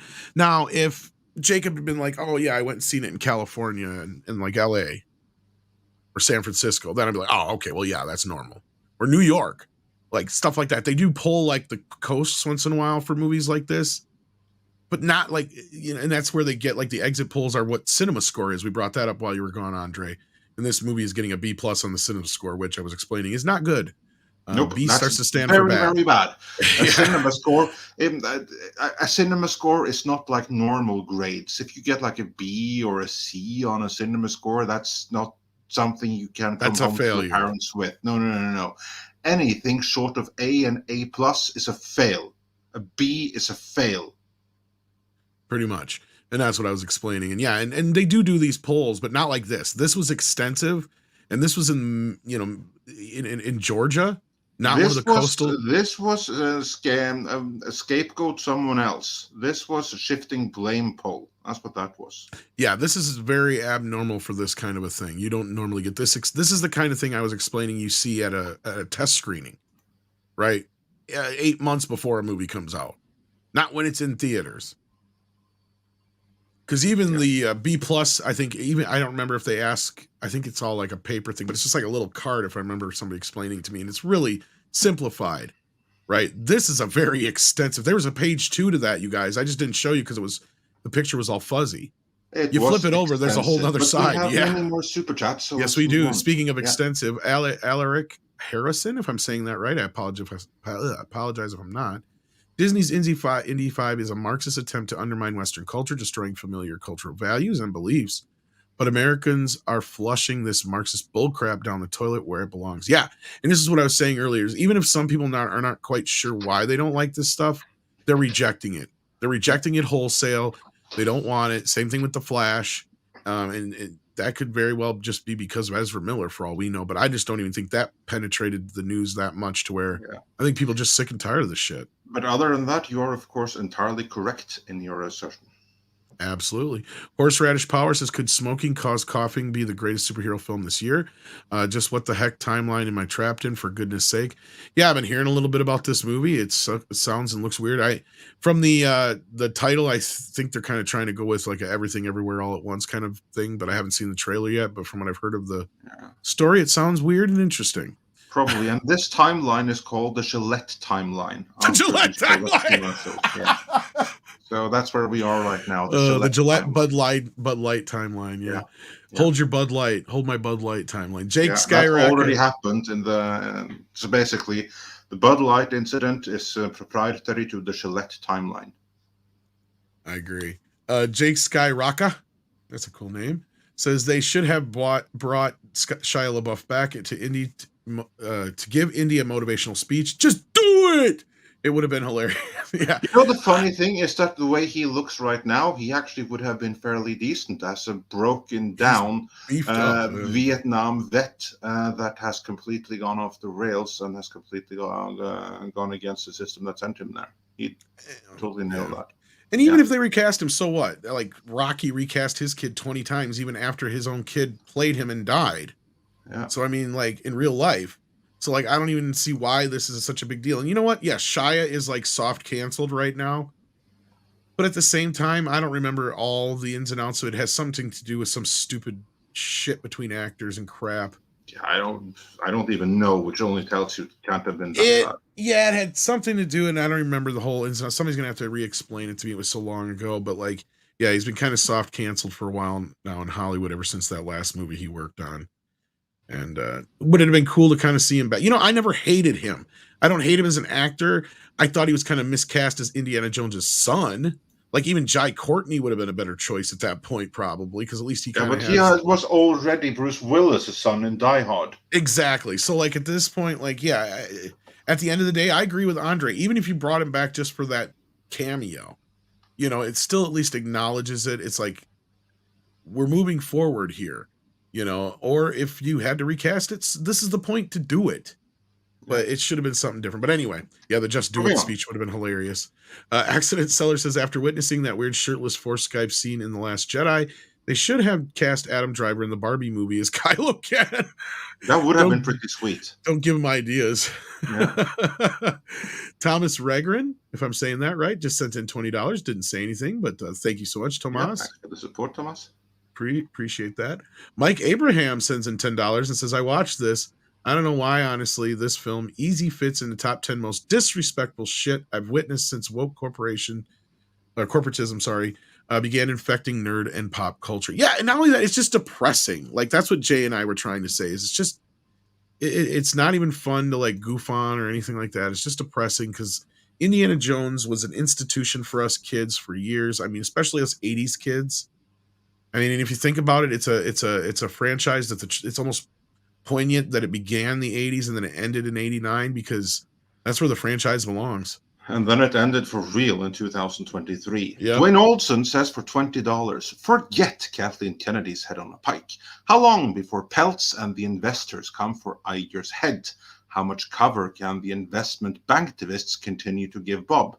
Does Bob have time for a legacy? Well, that's just you know what? yeah. I think that's already happening. I think that behind the scenes, Peltz is like, okay, we know there ain't nothing you can do to fix this in the short term, but rather than fight publicly, we're going to give you the chance to do what must be done in front of the cameras, because we don't want to see our billion-dollar investment continue to devalue. But I do believe that he's very much there behind the scenes, and that is why we are seeing these high-profile DEI firings. But there ain't no way that BlackRock is behind. But Peltz is. He's still there. Well, and on this note, this is. Yeah, and I think you're right with the opening line here. Forget Kathy. Like, he's got bigger fish to fry than Kathy. Kathy is just one of a million problems. We're not even talking about the fact that Elemental bombed worse than anything else. Like, everything bombs now. Everything they have brought out, aside from Guardians of the Galaxy and Avatar 2 in the last year, and this is where Valiant Renegade got picked up by Fox News and all these other outlets, he's not wrong. They are facing, at this point, you could chalk it up to $1 billion now. He was saying like 900 some million in the last year. If you add Indiana Jones in that now, it's going to be well over $1 billion. It's a matter of where you begin, because like I've already asserted that when you look back at year's end 2023, and you just look back at the January 1st to December 31st cycle, in that time frame, Disney will have lost $1 billion theatrically, just in that. And of course, if you roll it back further, include Lightyear and Strange World and stuff, you're going to reach that $1 billion all the faster. But in this calendar year alone, excluding last year, they're going to lose $1 billion. So from Lightyear till the end of this year, they'll have lost $1 billion. Well over $1 billion. Yeah. Like, because the only movie they've had this year that's technically broke even is Guardians of the Galaxy. Yeah. By the time you sit down and add it all up, because when these movies cost $200-300 million each to make $1 billion adds up pretty fucking quick. And we have Mikey joining us because I think Andre may have to slip out here soon. But thank you for being here, Mikey. We appreciate it. Yes, sir. Great show so far. Super chats. Yeah, I'm glad you've been listening. All right. In case you need to peel out, that's why I'm here. Actually, I do. So thank you for taking over the baton, Mike. And I'll see you later. And rest assured, everyone in live chat, I have seen Indy 5 and suffered through it. So let's go. Thank you, brother. You're a fan too. So thank you, Andre. I know it was difficult to take time out of your travel schedule, but we appreciate it. And for those wondering, there will of course be postmortems and everything like that as soon as humanly possible. Maybe already tomorrow, but I'd be able to edit those things if they would actually have not fucked up my order for my monitor, but that's a whole nother story for a whole nother day tomorrow. Yeah, it's always something. Always something. Isn't it? I've got every piece I need except. Anyway, moving on. Thank you so much. I mean, I had drama getting a microphone prior to this stream, but yeah. You know exactly how I feel, but yeah, I know exactly how I feel, and I still have to get myself a new PC and a new monitor. So yeah, good time. And a camera. Yeah, and a camera. I will all right, donate everyone, a fucking camera and green screen if I got it. Thanks for hopping in, and we'll see you all later. All right, Andre, take care. We'll talk to you later. Tomorrow on the morning show, I'm assuming you'll be there? Oh, yes. Okay. He hadn't told me if he was or wasn't, so. I can back up tomorrow afternoon, no problem. I'm sure he'll be here. Tiger Valley 62 says, whatever happens, we'll always have the 80s trilogy. Yeah, I wish I had just brought this up when I was saying it, but yes. Man, absolutely. the stock price of Crystal Skull went up 80 points when I was done with. Shanatsky's been a member for 12 months at the Midnight Level. Thank you, Shanatsky. 1 year. Happy anniversary. Thank you. One fan's view says Cleopatra was made for 31 million and made 71 million. It made money and still killed the Hollywood extravaganza. Is this big enough to have the same effect as Liz in the Golden Cape? Well, and also you have to factor in here. This is the one thing that nobody ever really stops to think about. Well, not nobody, but we do, because we kind of constantly point it out. Yes, it was made for 31 million, but they also probably spent quite a bit on advertising on it that time. You got to take the theater's portion out of that, 71 million out of that. Cleopatra didn't make the kind of money they were hoping for. It wasn't just Cleopatra that killed Hollywood at that point. There was a stack of things. It was a stack of overspending. And the thing that's about Cleopatra is that back then the studios retained the splits were very different between studios and theaters. Right. Than what they are now. It was much more of a 50-50 thing, and that's what I was getting at. And yeah, like it wasn't just Cleopatra. You had like Paint Your Wagon and a couple other big bloated movies. It's a lot like what we see now, like a lot of bloated movies that were costing way too damn much. Like 31 million and in 1963 is insane. When the average movies were costing like $2-3 million at best. Yeah. Like that's kind of the point. Like, yeah, then you get to this. That's why the 60s and moving out of the 60s and the 70s, not to drag this out too much, but like where the independent craze came in, because these guys could go make a movie for a couple pennies. You know, Star Wars was made for $10 million. Like Jaws, you know, was a little expensive at the time, but it was still made for like, I think under $15 million. Right. Like The Godfather was literally made for almost pennies. I think at the end of the day, it ended up costing in the $7-8 million range, but initially it was budgeted for like 3 to 5. So, I mean, if that just goes to show you how over bloated this was at this time. Dwayne Oldson says, where KK and Marsha Lucas were they close? Back in the day, erasing George is the mirror image of Marsha being erased. You know, I would think you got a point here, Dwayne. The only reason I'm not so sure is because in that recent interview with Marsha Lucas that surfaced, she flat out said, hey, KK, bitch, you got my number. I'll tell you how to make Star Wars. You ain't doing it. Like, she really said that to her in so many words. Do you remember that? Absolutely. Yeah. So I would believe this if it wasn't for that interview. Like, she called her out. Like, she was one of the only people in Hollywood who has ever called Miss Kathleen Kennedy out. Well, and the thing is that Marsha was a true technical expert. Marsha not only had creative vision, but she had the technical expertise to execute when it came to editing and producing product from that vision onto the screen. She was one of the premier editors at that time, yeah. Right, and I'm quite sure, as happens with men and women, is that when you see someone else that's perhaps a bit not as skilled or as fraudulent, you're going to call that person out. Yeah. I mean, and she's at the end of the day just trying to protect their legacies, and she's just saying, look, you're not doing it, that's for sure. Accident Seller says, why does Mexican Iron Man not use Macs? Because he's too comfortable with Windows. Oh. Actually, that was pretty funny. I don't know about the crickets thing. That was pretty good. That was pretty good. That was pretty good. I saw when he put it up earlier. It was pretty funny. UNSC forward on to Dawn. I always do this. Sends in 10 pounds and says, remember that South Park episode where they remake Raiders of the Lost Ark and it's terrible? KK watched that episode and thought it was a good idea. Yeah, Sadie, same thing. Are you talking about the free hat episode? If that's the same one, yeah. I don't even know what she's barking at. Oh, my parents are here. Anyway, Thomas Ragarin says his son is pursuing the Spear of Destiny, actually rumored to have been held. Can you keep reading this? Go get Sadie. I'll read it. His son is pursuing the Spear of Destiny, actually rumored to have been held, and gets in trouble, and Indy comes back into the fold to save him. Marion could be involved too, like Adrian and Rocky 2. When now it's on. You know, that's great. That's a great observation, Tomas. The thing is that it's clear from watching the movie that Marion was brought in at the last minute for an emotional scene that they hoped would have held some glue together for that film. It is so obvious that they just duct taped her role in. And frankly, it was a bit disappointing. While it was nice to see her and it's cool to see her again, the way in which she was duct taped to the end of this movie was highly disappointing for me from where I sit. Yeah, it was kind of just a pointless cameo at the end of the day. Yep. We got Bone Titan official, or Bane Titan, sorry. I'd say we should show Hollywood we reject their insanity by not giving them money. Then we will break them, hopefully back to sanity. Well, that's kind of what's happening. Bane is on point, and Bane's doing it from across the pond. He's overseas. Good job. Well, and they're doing their part over there too. Nobody's going to see these movies. So between Little Mermaid, Flash, Indiana Jones, these are big, high-profile bombs.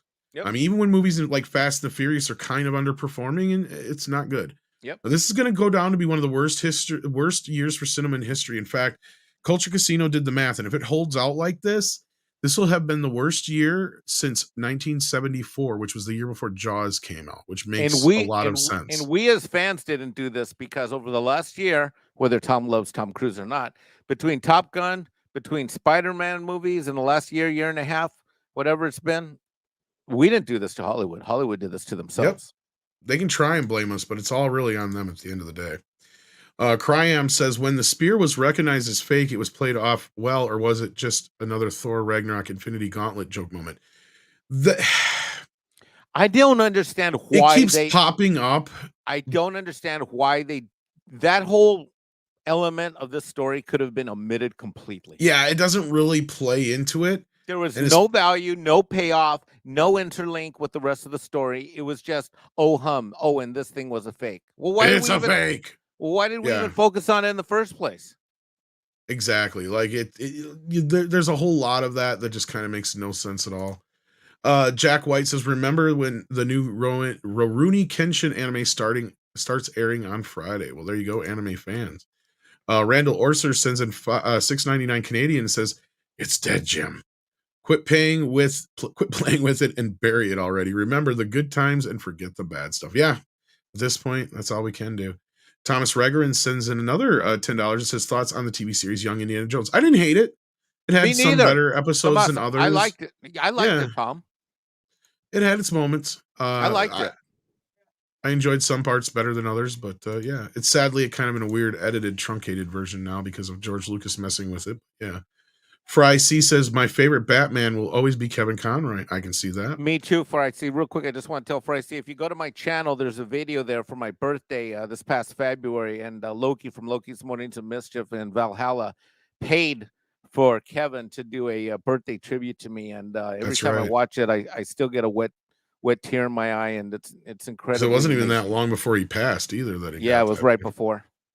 Tiger Valley says, also imagine having a 90s indie animated series. Oh, if you haven't seen it yet, Tiger Valley, I'm not going to show it here because we just don't have the time now, but it's out there, and if my mods can find it, they can share it in the chat. There's this really great concept that this guy did for an animated Indiana Jones film. It's basically just the intro of what the show could be. It's almost done in like the Disney style. So it's like, this is what they could have done with this, you dirty bastards. And if you see that, you'll know exactly what I'm talking about, and you'll cry over it because you'll be like, why? We could have had this. Yeah, it looks amazing. Accident Seller says, anyone remember Richard Chamberlain and Sharon Stone in the Cannon Studios Alan Quarterman movies? I do, but it's been forever since I've seen them. I remember liking King Solomon's Mines as a kid too. Oh yeah, the Indiana Jones movie spawned a whole ton of ripoffs and like movies and stuff like that. So yeah, there was a ton of them when we were kids.